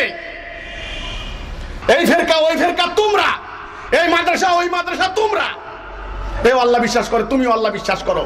ও নবীর প্রতি সালাম পাঠায়, তুমিও নবীর প্রতি সালাম পাঠাও। তোমরা একজন আরেকজনকে হত্যা করছো, তোমরা শেষ হয়ে গেছো, তোমরা ধ্বংস হয়ে গেছো।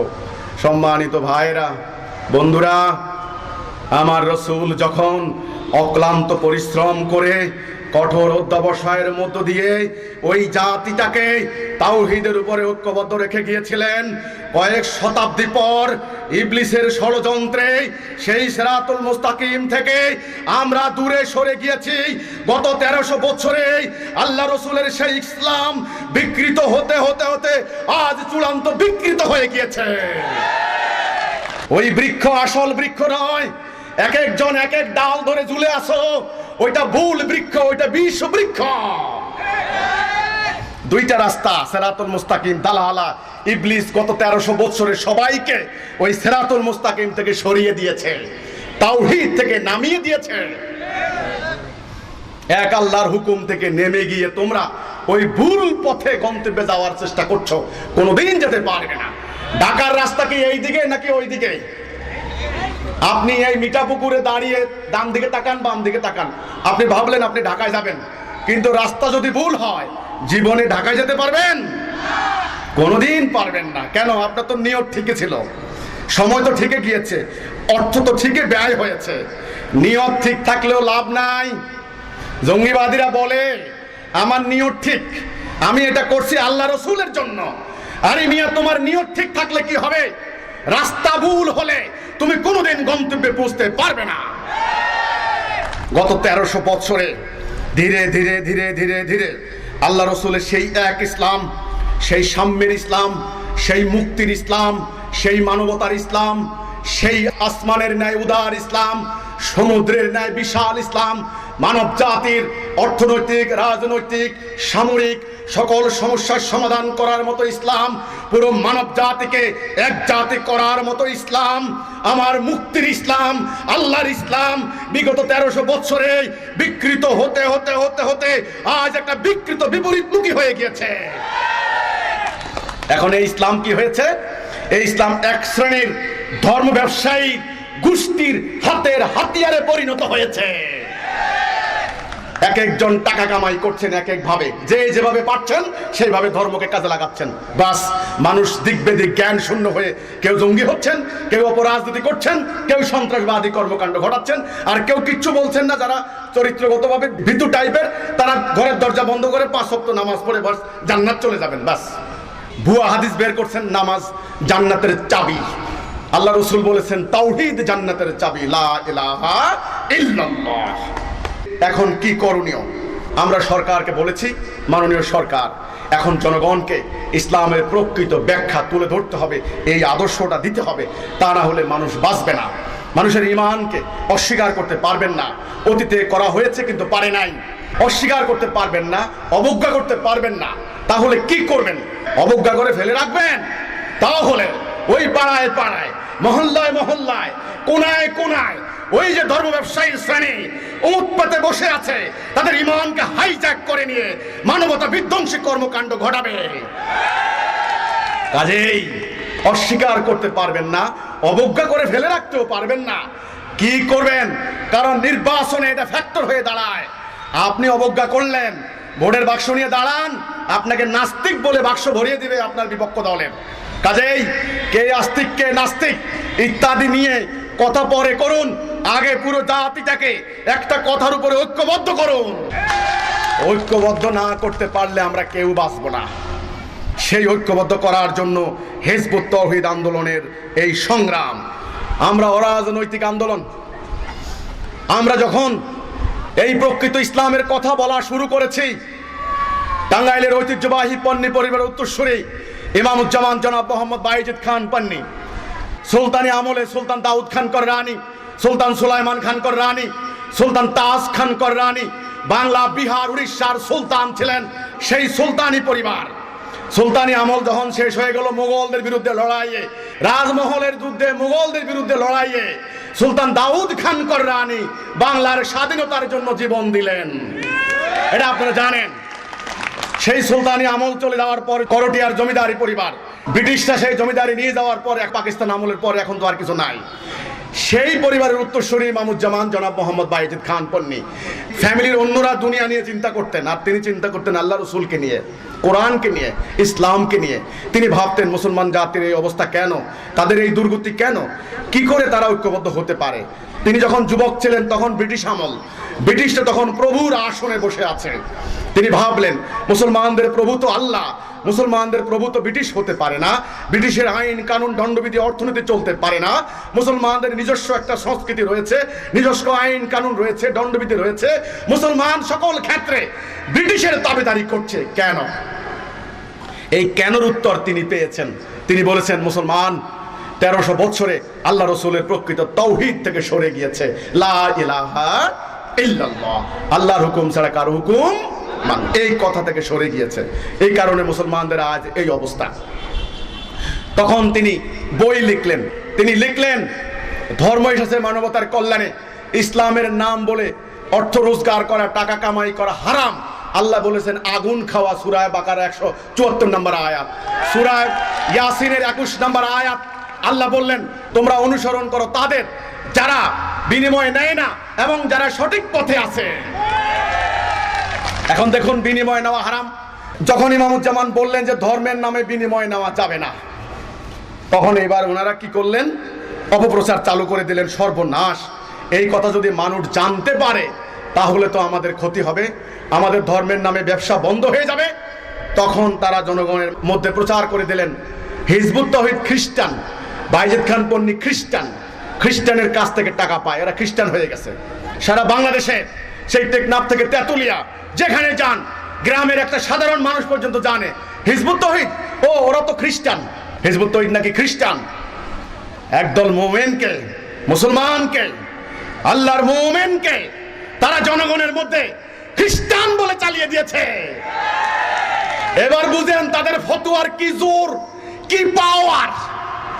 একটা মুমিন সংগঠন যারা জান মাল উৎসর্গ করে দিয়ে মানবতার কল্যাণে বহির্গত হয়েছে, তাদেরকে জনগণের মধ্যে চালু করে দিয়েছে তারা নাকি খ্রিস্টান। ফতোয়া মিসাইল থেকেও শক্তিশালী। এই ফতোয়ার কিতাব দিয়ে দিয়ে জাতিটাকে শেষ করে দিয়েছে। এই ফতোয়ার ফলটা কি হয়েছে আমি আপনাদেরকে জানাইতে চাই। আমার বাড়িতে এ পর্যন্ত হামলা চালিয়েছে 4 বার। আমার ইমামুজ্জামানের বাড়িতে হামলা চালিয়েছে কয়েকবার। যে রাজবাড়ির সামনে তারা হাঁটার মতো যোগ্যতা ছিল না, সেই বাড়িতে তারা অগ্নিসংযোগ করেছে। সাধারণ জনগণকে বলেছে খ্রিস্টানদের বাড়ি আগুন লাগাই দাও, তোমার সওয়াব হবে। বাস এইভাবে জঙ্গিবাদী হামলা করা হয়। অমুক খ্রিস্টান, অমুক নাস্তিক, অমুক কাদিয়ানি, অমুককে হত্যা কর, অমুক হিন্দু, অমুক হলো বৌদ্ধ, অমুকের গির্জা আঘাত করো, অমুকের মন্দিরে আগুন লাগাই দাও। বাস এটা কি করবেন? 2016 সালে প্রকাশ্য দিবালোকে আমার বাড়িতে হামলা চালিয়ে আমার 2 জন ভাইকে জবাই করে হত্যা করেছে। পায়ের রগ কেটে দিয়েছে, চোখ তুলে নিয়েছে, পেট্রোল দিয়ে একে একে সমস্ত ঘর বাড়ি আগুন দিয়ে জ্বালিয়ে দিয়েছে। কি বলেছে জনগণকে? জনগণকে বলেছে যে এরা হলো খ্রিস্টান আর ওদের বাড়ি হলো গির্জা। খ্রিস্টান মারো, গির্জা ভাঙো, আর কোনো কথা নাই। জুমার দিনে হাজার হাজার মুসল্লি এসে কি করলো? খ্রিস্টান মারো, গির্জা ভাঙো। আমি নাকি খ্রিস্টান, আমার বাড়ি নাকি গির্জা। এখন তারা ফেসবুকে বলে, আমাকে অনেকে যোগাযোগ করছে, হত্যা মামলা হয়েছে, অনেকে বিদেশে পালিয়েছে, অনেকে এখন পালিয়ে পালিয়ে বেড়াচ্ছে, অনেকে জামিন নিয়ে এসেছে। অনেকে বলে, ভাই আমরা তো বুঝতে পারি নাই ভাই, আপনারাদের মুসলমান, আপনারাদের প্রকৃত ইসলামের কথা বলেন, আপনারাদের মুসলমানদের কল্যাণকামী, আপনারাদের দেশের জন্য কাজ করেন, আমরা তো বুঝি নাই ভাই। আমাদেরকে মসজিদে বলছে অমুক আমাদের গ্রামের সবাইকে খ্রিস্টান বানাবে, ওর বাড়ি হলো গির্জা, যিশু আর হলো কৃষ্ণের মূর্তি আছে, ওই কৃষ্ণকে পূজা করে আর যিশুকে প্রণাম করে, ওখানে কোরআনের উপরে পাও দিয়ে তারা খ্রিস্টান হয়। নাউজুবিল্লাহ নাউজুবিল্লাহ মিন জালিক। আমরা তো ভাই বুঝতে পারি নাই। তখন আমি বললাম, আল্লাহ আপনাদেরকে বিবেক দিয়েছেন, আপনারা একটা কথা আমাকে জিজ্ঞাসা করতে পারলেন না, তুমি কি খ্রিস্টান হয়েছো? আরে মেয়ে, একটা ফাঁসির আসামিকে তো অন্তত জিজ্ঞাসা করে তোমার কিছু বলার আছে কিনা, আদালত তাকে জিজ্ঞাসা করে। আমাকে অন্তত মারার আগে জিজ্ঞাসা করো যে আমি কি বলতে চাই, আমি কি খ্রিস্টান হয়েছি নাকি। এই হচ্ছে মুসলমান। কিছু জানবে না, বুঝবে না, শুনবে না। অমুক মৌলবী বলেছেন, অমুক পীর সাহেব বলেছেন, অমুক জঙ্গি নেতা বলেছেন, আর কোনো কথা নাই। পবিত্র কোরআনের প্রথম আয়াত, ইকরা বিইসমি রাব্বিকাল্লাযী খালাক, পড়ো তোমার প্রভুর নামে। আল্লাহ রসুল বলেছিলেন আমি তো পড়তে পারি না, আবার বলা হয়েছিল পড়ো। তিনি বলেছিলেন আমি তো পড়তে পারি না, আবার বলা হয়েছিল পড়ো। তিনি বলেছিলেন আমি তো পড়তে পারি না। তখন জিবরাইল আমিন ওনাকে আলিঙ্গন করেছিলেন, ওনার দৃষ্টি খুলে গেল, উনি পড়তে লাগলেন। আমার প্রশ্ন, আল্লাহ কি জানতেন না উনি যাকে শেষ নবী হিসেবে মনোনীত করেছেন তিনি পড়তে পারেন না? তাহলে বারবার কেন বলা হলো পড়ুন পড়ুন পড়ুন? এই পড়া মানে হচ্ছে জানো। জানো, মানুষ পড়ে কেন? জানার জন্য। জানো, জানো, বুঝো, বুঝে শুনে কাজ করো, জেনে বুঝে কাজ করো। আরবের এই সমাজ জাহিলি সমাজ এই জন্য হয়েছে, মানুষ জানবে না, পড়বে না, বুঝবে না। মানুষ এতটাই অন্ধত্বের মধ্যে নিমজ্জিত হয়েছে, সেই অন্ধত্বের দেওয়াল ভেঙে চূর্ণ বিচূর্ণ করার জন্যই রহমতাল লিল আলামিনকে আল্লাহ পাঠালেন।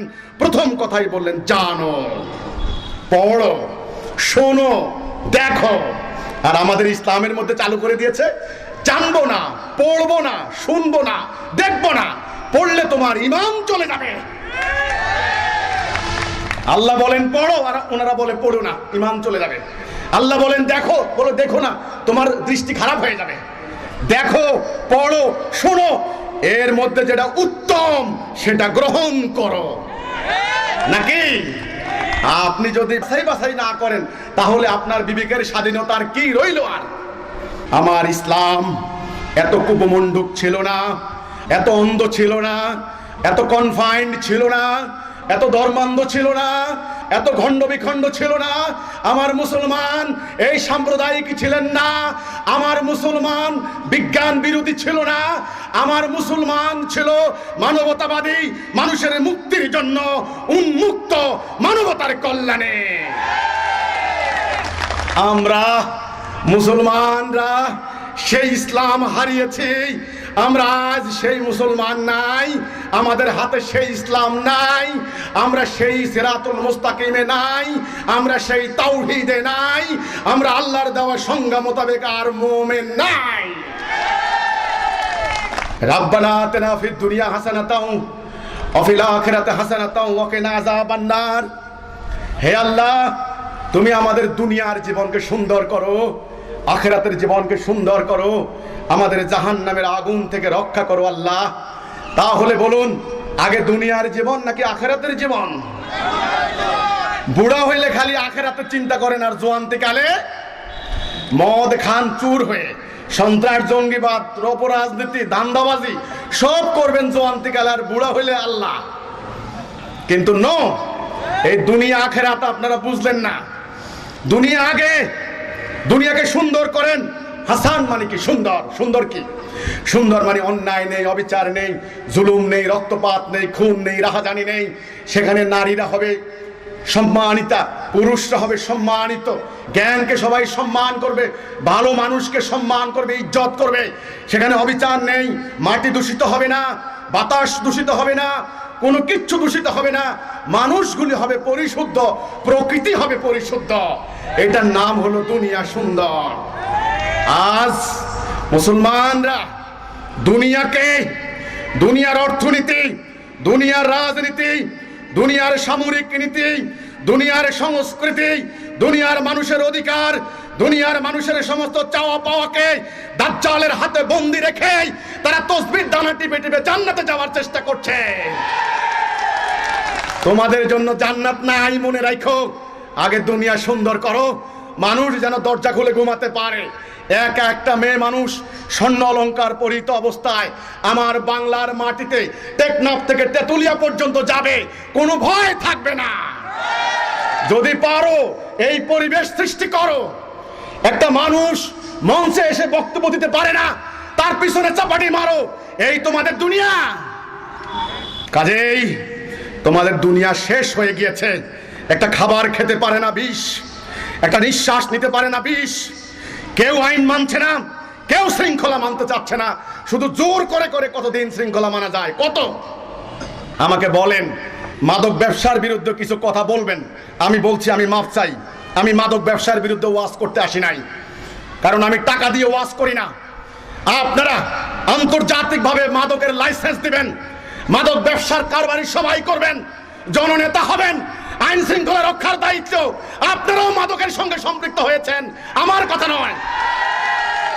সবাই মিলে মাদকের কারবার করবেন, আর আমি ওয়াজ করব, আর গ্রামের ছেলেগুলি ভালো হয়ে যাবে নাকি? আফগানিস্তান দখল করা হয়েছে মাদক ব্যবসা করার জন্য।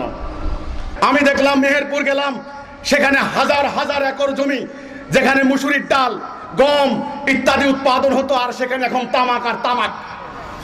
আমাকে বলা হলো, আপনি জানেন না, কৃষককে 1 বছর আগেই টাকা দিয়ে দেওয়া হয়। কাজেই মাদকের ব্যবসা আপনারা সবাই করবেন, আর আমরা ওয়াজ করব, তাই না? গোলা সুদ্ধা বন্ধ করেন, না হলে অন্যায় বন্ধ হবে না। আমার পরিষ্কার কথা, এই বিশ্ব বৃক্ষের শিকড় উৎপাদন করতে হলে অবশ্যই এই উপনৈবিশ্বিক যুগের এই জরাজীর্ণ এই ব্যবস্থাকে এখন পাল্টাতে হবে। আমরা 1971 সালে এখানে আমাদের শ্রদ্ধেয় মুক্তিযোদ্ধা ভাইয়েরা বসে আছেন, মুরব্বীরা বসে আছেন। আপনারা রক্ত দিয়ে দেশ স্বাধীন করেছিলেন। আমরা এখন, আমাদের দায়িত্ব হয়েছে সেই দেশকে রক্ষা করা। আমি বলেছিলাম, মানুষ যেভাবে স্বার্থপর হয়েছে, আত্মকেন্দ্রিক হয়েছে, নিজের চোখের সামনে জাতি ধ্বংস হয়ে যায়, কিচ্ছু বলে না। শিক্ষিত লোক যুগের মতো শোষণ করে নিয়ে হাজার হাজার কোটি টাকা বিদেশে পাচার করে দিয়েছে। আমার দেশের মানুষ আজকে এক কৃষক শ্রমিকের সন্তান এত কষ্ট করে বিদেশে গিয়ে দাসদের মতো জীবন নির্বাহ করছে, এত কষ্ট করে বৈদেশিক রেমিটেন্স পাঠান, আর আপনারা বিদেশে সে সমস্ত অর্থ পাচার করে দিচ্ছেন। এই দেশকে একটা দিনের জন্য শান্তি থাকতে দেয় নাই। আমার হাসপাতালগুলিতে ছাগল বকরি চড়ে, আর আপনারা সিঙ্গাপুর মাউন্ট এলিজাবেথে যান চিকিৎসা করতে। আমার কলেজ বিশ্ববিদ্যালয়ে বোমাবাজি হয়, আর আপনারা লন্ডন, নিউ ইয়র্ক, সিঙ্গাপুর, আপনার ওই যে সিডনি, অস্ট্রেলিয়া লেখাপড়া করতে যান। কোথায় পান টাকা পয়সা? কে টাকা পয়সা দেয়? আপনি বলবেন আপনি শিক্ষিত হয়েছেন। কোথায় শিক্ষিত হয়েছেন আমি জানি, আমি বিশ্ববিদ্যালয়ে পড়েছি। কাজেই এই জাতির হাজার হাজার কোটি টাকা খরচ করে দিয়ে শিক্ষিত হয়েছেন, ডাক্তার হয়েছেন, ইঞ্জিনিয়ার হয়েছেন। জাতির টাকা খরচ করে নিয়ে, জাতির সম্পদ লুণ্ঠন করে নিয়ে আমার জাতিটাকে একটা দিনের জন্য দাঁড়াইতে দেন নাই। দেশ স্বাধীন এজন্য করা হয় নাই, রক্ত এজন্য দেওয়া হয় নাই। এই মাটি আমার পবিত্র মাটি, এই মাটিতে আমি সেজদা করি, এই মাটিতে আমার পূর্বপুরুষের অস্থি মজ্জা মিশে আছে। সিরিয়া, আফগানিস্তানের মতো পরিস্থিতি হলে আমার দাঁড়ানোর কোনো জায়গা নাই, আমার যাওয়ার কোনো জায়গা নাই। বুকে আগলে ধরে এই মাটিকে নিয়ে আমি বাঁচতে চাই, এই ধর্মকে নিয়ে আমি বাঁচতে চাই, এই মানুষকে নিয়ে আমি বাঁচতে চাই।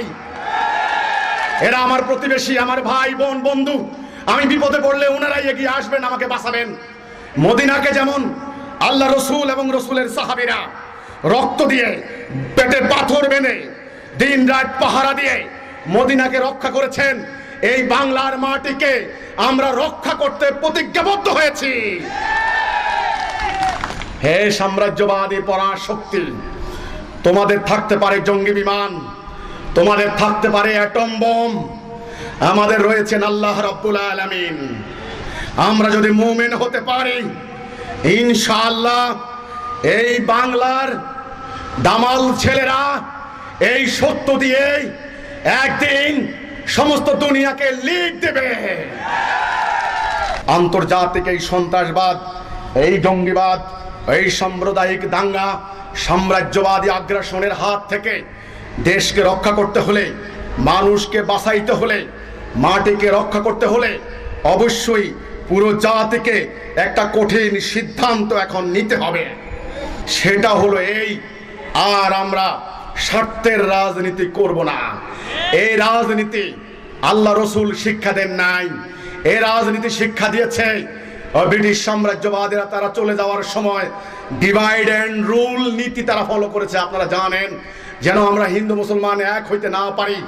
আমরা অথচ একই বাজারে খেতাম, হিন্দু মুসলমান, কেউ কাপড়ের দোকানদার, কেউ মিষ্টি দোকানদার, একই বাজারে চাঁদা দিতাম, একই আলো বাতাসে আমরা বড় হয়েছি। একজনের অনুষ্ঠানে আরেকজনে যেতাম। আমরা হিন্দু মুসলমান একজন আরেকজনকে হামলা করা কোত্থেকে শিখলাম? কে শেখালো আমাদেরকে? আর রাজনীতি একই গ্রামের মানুষ, এই দল মারে ওই দলকে, ওই দল মারে ওই দলকে। আগে এই রাজনীতি রাজধানীর মধ্যে সীমাবদ্ধ ছিল, এখন গ্রামে গ্রামে চলে গিয়েছে। কোথায় আপনার জয়পুরহাটের 5 বিবি সেই গ্রামের ভিতরে আঁকা বাঁকা মেঠো পথ দিয়ে যাচ্ছে। আমাকে বলছেন যে ইমাম জানেন না, কয়েকদিন আগে এখানে পুলিশের গাড়িতে হামলা চালানো হয়েছে, কি যে গোলাগুলি হয়েছে, কি যে মারামারি হয়েছে, হাজার হাজার লোক থানায় গিয়ে আক্রমণ চালিয়েছে। কে আমার জাতির মধ্যে এই বিষ ঢুকিয়ে দিল? কে? কারা সুস্থ মানুষগুলোকে পাগল বানিয়ে দিল? কারা?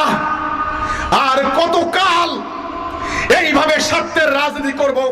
কতকাল আর হানাহানি করব? কতকাল এক আল্লাহ, এক রসুল, এক নবীর উম্মত, এক কোরআনের অনুসারী একজন আরেকজনকে খুন করব? কতকাল? আমাদের ইহকালও আছে, পরকালও আছে। ইহকালে আমাদেরকে সুখে থাকতে হবে, শান্তিতে থাকতে হবে। আমি বিশ্বাস করি আমার ভাই যদি না খেয়ে মারা যায়, আমার মুমিন দাবি করা হবে মিথ্যা। আমার ভাইয়ের গায়ে যদি পোশাক না থাকে, আমি লম্বা জুব্বা গায়ে দিয়ে ওয়াজ করলে আমি জাহান্নাম যাব। আমার ভাই যদি বিনা চিকিৎসায় মারা যায়, আর আমি সিঙ্গাপুর মাউন্ট এলিজাবেথে যাব, আমার মুমিন দাবি হবে মিথ্যা। কাজেই আন্তর্জাতিক এই সন্ত্রাসবাদের লক্ষণ ভালো নয়, সাম্রাজ্যবাদী আগ্রাসন ভালো নয়। পার্শ্ববর্তী দেশের সেনা প্রধানের বক্তব্য আর মিয়ানমারের সেনা প্রধানের বক্তব্যের কোনো পার্থক্য আমি দেখি না। 10 লক্ষ জোর করে আমার দেশে পাঠিয়ে দিয়েছেন। ইসলাম আমাদেরকে মানবতাবাদী বানিয়েছে। আমরা খেলে অন্য একটা লোক হিন্দু হোক, খ্রিস্টান হোক, নাস্তিক হোক, তাকে না খাই আমি ঘুমাইতে পারি না। আমি বলি, আহারে ভাই, তুমি না খেয়ে আসো, ভাই আসো খাও। আমাকে ইসলাম এটা শিক্ষা দিয়েছে। এইভাবে কত উদ্বাস্তু পাহারা দিবেন, কত এতিম শিশুর মধ্যে আপনি স্যালাইন বিতরণ করবেন, কত ভয়ঙ্কর বিপদ। ঈমান থাকবে না। যার মাটি নাই তার ঈমান নাই, যার দেশ নাই তার ধর্ম নাই। ধর্ম আর মাটি আলাদা নয়। এখন কি করণীয়? এখন স্পষ্ট করণীয়। আমাদের প্রস্তাবনা হচ্ছে এই, সমগ্র জাতি দেশ রক্ষার জন্য, মাটি রক্ষার জন্য, সমস্ত জঙ্গিবাদের বিরুদ্ধে, সন্ত্রাসের বিরুদ্ধে, সাম্প্রদায়িকতার বিরুদ্ধে, সাম্রাজ্যবাদী আগ্রাসনের বিরুদ্ধে পুরো জাতি যদি একটা কথার উপর ঐক্যবদ্ধ হয়, আর আমরা এই স্বার্থের রাজনীতি করব না, ধর্মের নামে এই হানাহানি করব না, আমরা সবাই মিলে এক জাতি, আমাদের একটা সিদ্ধান্ত, আমাদের একটা হুকুম, তবে আপনারা বাঁচবেন। কেউ বলে খেলাধুলা হারাম, কেউ বলে নাচ গান হারাম, কেউ বলে বাদ্য বাজানো হারাম, ফটো তোলা হারাম। হারাম হালাল, হারাম হালাল কেন? হারাম হালাল তো পরিষ্কার। হারাম হালাল বুঝতে অসুবিধা কি? আমি আপনাদেরকে বলি, শুয়োরের গোশত খাওয়া হারাম না হালাল? সুদ খাওয়া হারাম না হালাল? দুর্নীতি করা হারাম না হালাল? চুরি ডাকাতি করা হারাম না হালাল? বোমাবাজি করে মানুষ ক্ষতি করা হারাম না হালাল? ভাই বোনে বিয়ে করা হারাম না হালাল? দুই বোনের একসঙ্গে বিয়ে করা হারাম না হালাল? তো মাশাআল্লাহ, সবাই জানে হারাম হালাল, সব জানে, এতে কোনো অসুবিধা নেই। কিন্তু ধর্মের নামে বিনিময় নেওয়া হারাম না হালাল? এটা হারাম হালাল বুঝতে এত অসুবিধা কেন? এটা বলে ঠিক নাই, বলা যায় না। এটা ইজমায় কিয়াস করে জায়েজ করে দিয়েছেন। ওনারা খাবেন কি করে? খাবেন কি করে? সুদ খাওয়া হারাম, ডাকাতি করা হারাম, ব্যভিচার করা হারাম, জেনা করা হারাম, দুই বোনের একসঙ্গে বিয়ে করা হারাম, এগুলি ভালোই বুঝেন। কিন্তু ধর্ম ব্যবসা হারাম না হালাল, এই জায়গায় এসে এত সন্দেহ কেন? সন্দেহ ঢুকিয়ে দিয়েছে। মুসলমান যেন ঐক্যবদ্ধ হতে না পারে। কাজেই আপনার গায়ে কোন লেবাস আছে আমি দেখব না, আমার রসুল দেখেন নাই। আপনি কোন বর্ণের, আপনি কোন গোত্রের, আমার রসুলের টাইটেল রহমাতাল লিল আলামিন, সারা জাহানের জন্য রহমত স্বরূপ, বরকত স্বরূপ, সমস্ত মানব জাতিকে সুখ শান্তি রহমত বরকতের মধ্যে রাখার জন্যই রাসূলুল্লাহর আবির্ভাব হয়েছে, কোরআন নাযিল হয়েছে।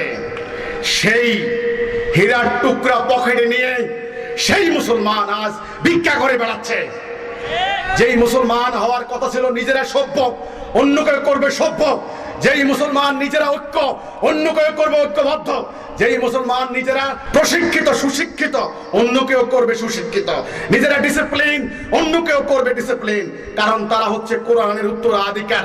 এটাই আল্লাহ কোরআনে বললেন, খায়রা উম্মতি উখরাতুল নাস তা'মুরুনা বিল মারুফ ওয়া তানহাউনা আনিল মুনকার। তোমরাই সেরা জাতি। সেরা জাতি কি এমনি এমনি নাকি?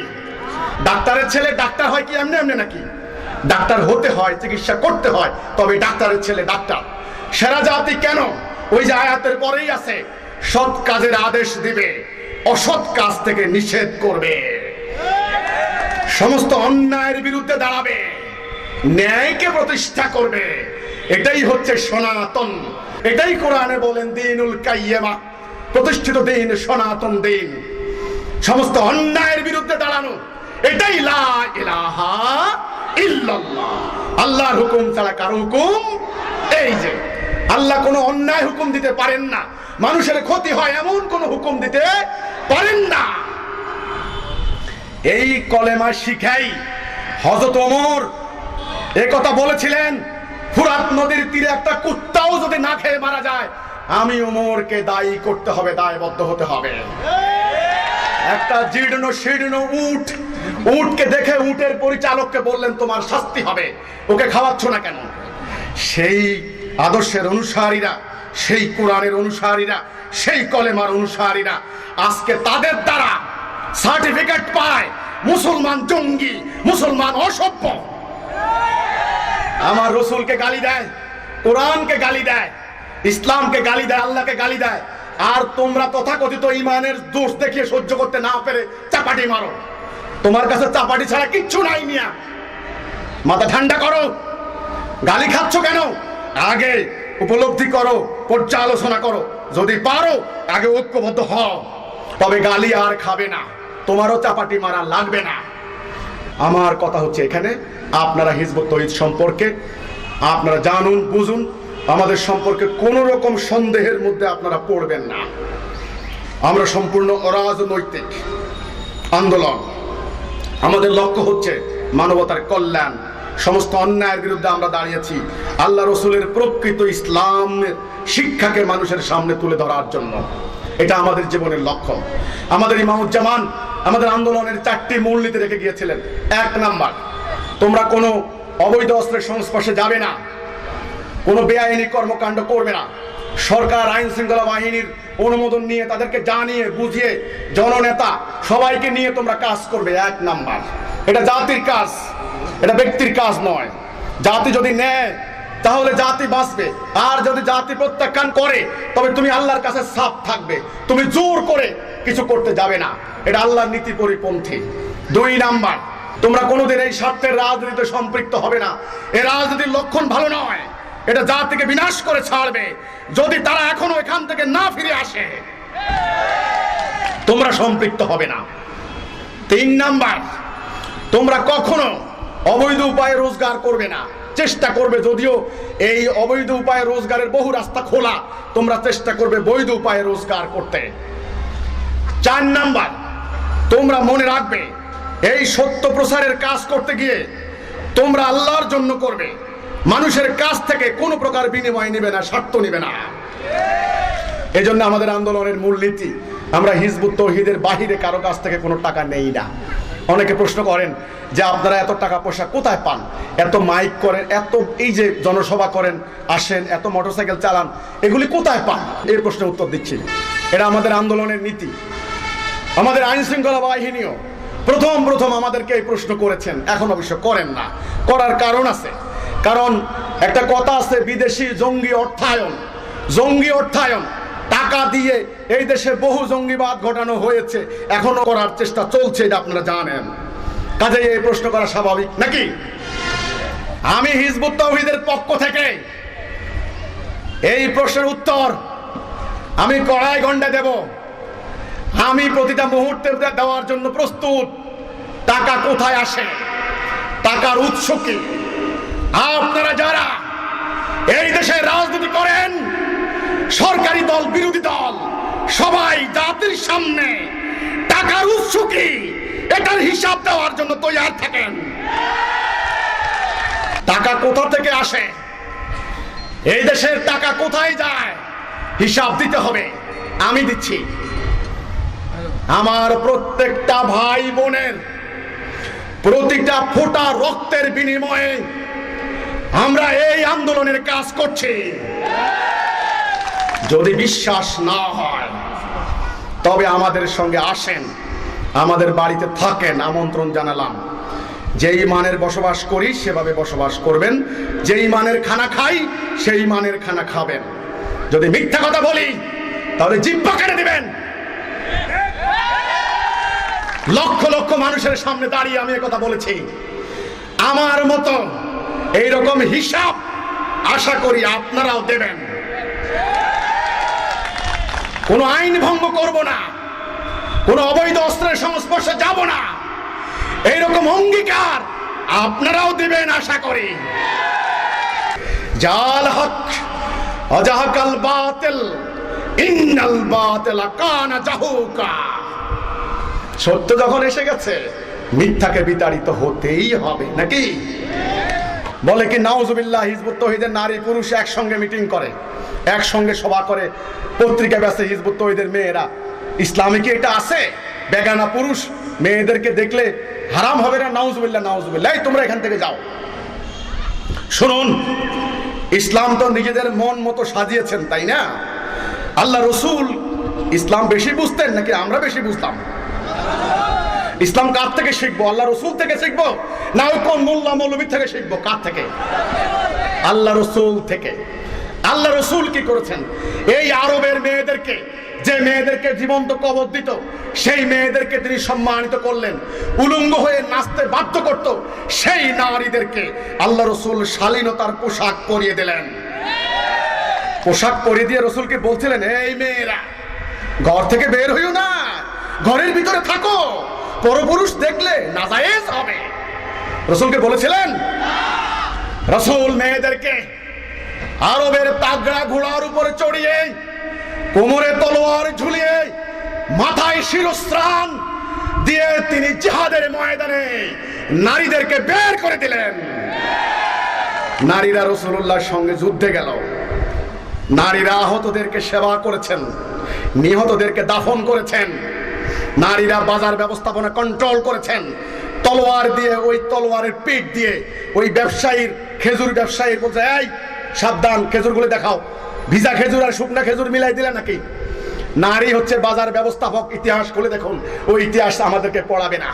নারী হজের ময়দানে, জুমার ময়দানে, পাঞ্জিগানা নামাজে, জাতীয় সাংস্কৃতিক, সামরিক এবং কৃষি, শিল্প সকল ক্ষেত্রে নারী পুরুষ শালীনতার সঙ্গে সমানভাবে অংশগ্রহণ আল্লাহ রসুল নিশ্চিত করলেন। আর আপনারা নারীদেরকে বাক্সবন্দি করেছেন। সৌদি আরবে শুনতাম মেয়েরা নাকি মোবাইল ফোন ব্যবহার করাও হারাম ছিল। এখন কেমনে কেমনে হারাম হালাল হয়ে গেলেন। এখন সেনাবাহিনীতে মেয়েদেরকে ভর্তি করাচ্ছেন কেন? গতকালকের হারাম আজকে হালাল হয়ে গেল কেমনে, কিভাবে? এই যে এতদিন এখন চিন্তা করলেন, এখন আর ওই অন্ধত্ব দিয়ে, ওই কুপমণ্ডকতা দিয়ে এখন আর দুনিয়া চলে না। তাদের নারীরা তারা চাঁদের দেশে নিয়ে গেছে, বৈমানিক হয়েছে নারীরা, তারা অ্যাটম বোম নিয়ে ঘুরে নারীরা। আর তোমাদের নারীরা আপাত মস্তক দেখে সুবহানাল্লাহ সুবহানাল্লাহ করে দরজা বন্ধ করে করে করো, আমার কোনো আপত্তি নাই। কিন্তু বোনেরা, আল্লাহ রসুলের মেয়েরা জাতিকে রক্ষা করেছেন, মদিনাকে রক্ষা করেছেন, ধর্মকে রক্ষা করেছেন। আমি তার গোলামি করব যে দেখাইতে পারবে আল্লাহ রসুলের কোন নারী অন্য কোন বিধর্মীর দাসী হয়েছে। তোমাদের নারীরা এই ধর্মান্ধ, এই ধর্ম ব্যবসায়ী, এই কুপমণ্ডুক, এই ফতুয়াবাজদের খপ্পরে পড়ে গত কয়েক শতাব্দী ধরে তোমাদের নারীরা বেজ্জত হয়েছে। নিজেরা ইজ্জত রক্ষা করতে পারে নাই, ধর্ম রক্ষা করতে পারে নাই, মাটি রক্ষা করতে পারে নাই, দলে দলে উদ্বাস্তু হয়েছে। নারীরা তোমরা উদ্বাস্তু হবে না, তোমরা মাটি রক্ষা করবে, ধর্ম রক্ষা করবে, মানুষকে রক্ষা করবে, নিজের ইজ্জত রক্ষা করবে। দেখবে তোমাদের ইজ্জত নিয়ে হোলি খেলতে কেউ পারবে না। আমার খালি একটাই দাবি, তোমরা মুমিন মুমিনা হও, আল্লাহ সাহায্য করবেন। কারো চোখ রাঙানিকে ভয় করবে না। কাকে ভয় করবে? আল্লাহকে। কারো আদেশ মানবে না। কার আদেশ মানবে? আল্লাহ। কে কোন ফতোয়া দিল দেখো না, আল্লাহ কি বলেছেন সেটা দেখো। আমার ভুল ধরে, আমার নাকি আরবি ভুল হয়, এই ওটা উত্তর দিচ্ছি। আমি আরবির পণ্ডিত না, আমি বাঙালি, বাংলায় কথা বলি, বাংলায় গান গাই, বাংলার মাটিতে জন্ম নিয়েছি, বাংলাকে রক্ষা করতে দাঁড়িয়েছি। আমি আরবির পণ্ডিত হওয়ার দরকার নাই। তোমরা হও, পণ্ডিত হও, ওই পাণ্ডিত্য নিয়ে মুমিন হয়ে আমার সামনে এসো। যারা আরবি জানে তাদের দেশ আজকে জাহান্নাম হয়েছে। আমি গুনাহগার সাধারণ মানুষ, আমার ভুলের শেষ নাই, তবে আমি আল্লাহ রাব্বুল আলামিনের সাহায্যে দাঁড়িয়েছি আমার মানুষের জন্য, আমার ধর্মের জন্য, ইসলামের প্রকৃত ব্যাখ্যা মানুষের সামনে তুলে ধরার জন্য। এই মাটি যদি সিরিয়া ইরাকের মতো হয়, আমরা দাঁড়াইতে পারবো না। পরিস্থিতি খুব খারাপ, খুব ভয়াবহ। সরকার চেষ্টা করছেন শক্তি দিয়ে, শক্তি ছাড়া আসলে সরকারের হাতে কিছু নাই। শক্তি আছে, অর্থ আছে, একটা পর্যায়ে শক্তিও আর কাজে লাগে না, অর্থও আর কাজে লাগে না, এটা আপনারা জানেন। জনগণ যদি জনগণের মাটি পাহারা না দেয়, জনগণ যদি জনগণের থানা পাহারা না দেয়, জনগণ যদি জনগণের সম্পত্তি পাহারা না দেয়, জনগণ যদি নির্বিকার হয়, জনগণ যদি বোবা হয়, কথা বলে না, জনগণ যদি কাপুরুষ হয়, ভীতু হয়, আপনি কি করবেন? কি করবেন? এই জনগণকে আপনি বাঁচাইতে পারবেন না। এরা লাখে লাখে কাতারে কাতারে উদ্বাস্তু হবে আর মরবে। আমার দায়বদ্ধতা এখানে, আমি মরতে চাই না। আমার ইমাম বলেছিলেন, বাঁচবে বাঘের মতো বাঁচো একদিন, শিয়ালের মতো 1000 বছর বাঁচার দরকার নাই। আমি বাঘের মতো বাঁচতে চাই, টাইগারের মতো একদিন, শিয়াল বকরির মতো 1000 বছর বাঁচতে চাই না। আমি উদ্বাস্তু শিবিরে যাব না। কাজেই আপনারা আমাদের জন্য দোয়া করবেন। আমাদের ভাই বোনদের প্রচারণায় অনেকের কথা সমান নয়, অনেকে ভালো করে কথা বুঝাইতে পারে না, আগের কথা পরে বলে, পরের কথা আগে বলে। আপনাদের সবাইকে যথাযথ সম্মান করতে জানে না, কারণ এটা শিখার জন্য সময় লাগে। একটা সঠিক আদর্শের উপরে উঠলে পরে মানুষ আস্তে আস্তে পরিবর্তন হয়। ও বহুজনের চারিত্রিক বৈশিষ্ট্য এখনো হয় নাই। অনেকে মাদকাসক্তির সঙ্গে সম্পৃক্ত সমাজের আমাকে বলেছেন অনেকে। আমরা চেষ্টা করছি যেন আমার জাতির যুবকরা যেন মাদক ত্যাগ করে, অপরাজনীতি ত্যাগ করে, ধর্ম ব্যবসা ত্যাগ করে, জঙ্গিবাদী পথে পা না বাড়ায়, তারা যেন মুমিন হয়, ইহকালে এবং পরকালে তারা যেন মুক্তি পায়। আমার জীবনের এটাই লক্ষ্য, আর কোনো লক্ষ্য নাই, আর কোনো উদ্দেশ্য নাই। আমি আল্লাহর সামনে দাঁড়াইতে চাই একজন মুমিন হিসাবে। আপনারা মুমিন হবেন তো? আজকে যারা এসেছেন হিজবুত তৌহিদের বক্তব্য শোনার জন্য, তারপরেও যদি আপনাদের কারো মনে কোনো সন্দেহ থাকে, আমার বক্তব্যে কোনো সিদ্ধান্তে আসতে পারেন নাই, আপনি দয়া করে, আমি আপনাকে বলবো, রাত্রিবেলায় গিয়ে 2 রাকাত অতিরিক্ত নফল নামাজ পড়ে আল্লাহর কাছে সেজদায় গিয়ে কান্নাকাটি করে বলবেন, আল্লাহ রাব্বুল আলামিন, তুমি তো সামিউম বাসির, তুমি তো লতিফুল খাবির, তুমি তো সব শোনো, দেখো আল্লাহ। আল্লাহ, মিঠাপুকুরে জনসভায় গিয়ে হিজবুত তৌহিদের ইমামের মুখে শুনলাম আল্লাহ রসুলের ইসলাম হারিয়ে গিয়েছে, তৌহিদ হারিয়ে গিয়েছে, আমরা কলেমা থেকে সরিয়ে গিয়েছি, আমরা আর মুমিন না। এত পথ, এত মত, এত ফেরকা, এত মাযহাব, সবাই ভুল পথে আছে। আল্লাহ, কার কথা বিশ্বাস করব? ওনার কথাই যে ঠিক সেটাও বা কেমনি বুঝবো? আল্লাহ, আল্লাহ তুমি বুঝিয়ে দাও, তোমার এই বান্দা তোমার কাছে সমর্পিত হচ্ছে। আল্লাহ, যে আল্লাহ, যদি হিজবুত তাওহীদ ভুল হয়ে থাকে, হিজবুত তাওহীদকে বিনাশ করে দাও। আল্লাহর সাহায্য ছাড়া এই অন্যায়ের বিরুদ্ধে বিজয় লাভ সম্ভব নয়। আপনারা যারা যে ইসলামী দল করেন, আমি আপনাদেরকে বলতে চাই, আপনারা আমার উপর রাগ করেন না। আল্লাহর সাহায্য ছাড়া আপনারা বিজয় লাভ করতে পারবেন না। আর আল্লাহ সাহায্য করবেন মুমিনকে, আল্লাহ দলকে, অন্যকে আল্লাহ সাহায্য করবেন না। আপনারা এটা বলবেন যে আল্লাহ যদি হিজবুত তৌহিদ হক হয়, সত্য হয়, তবে আমাদেরকে হিজবুত তৌহিদের সঙ্গে একত্রিত করো, আমাদেরকে মানবতার কল্যাণে আমাদেরকে অঙ্গীভূত করো। আল্লাহ, আপনারা আমার জন্য দোয়া করবেন। আল্লাহ হাফেজ। সালামু আলাইকুম ওয়া রাহমাতুল্লাহি ওয়া বারাকাতুহু।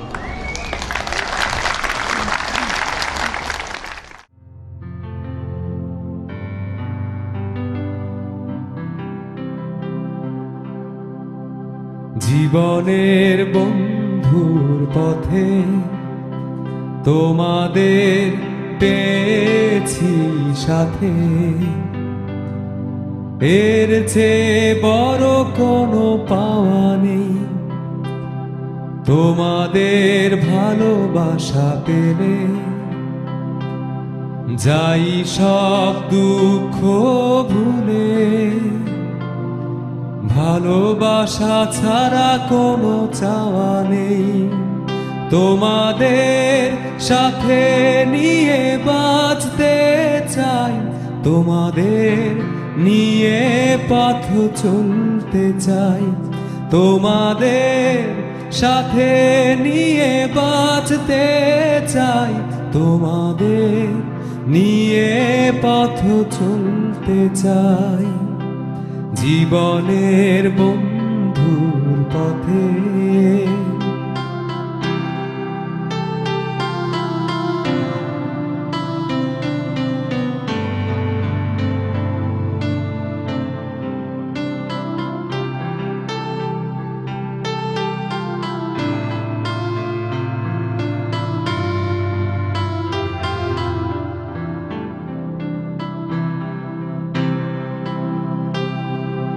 সকল মানুষ হবে এক পরিবার, এক পিতা মাতা, এক স্রষ্টা সবার।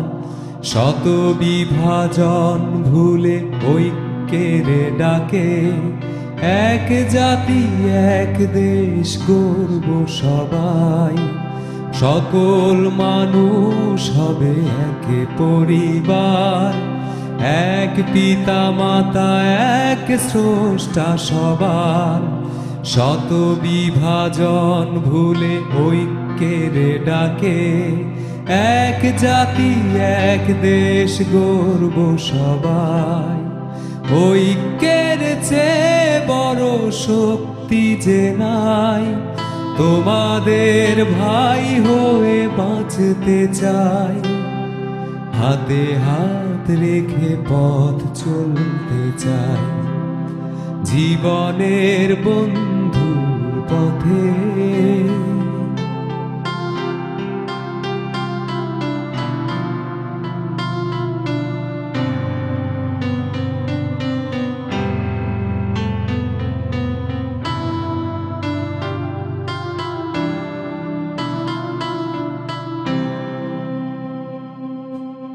দিকে দিকে কাঁদে অসহায় মানবতা, আমি গাই তার মুক্তির বারতা।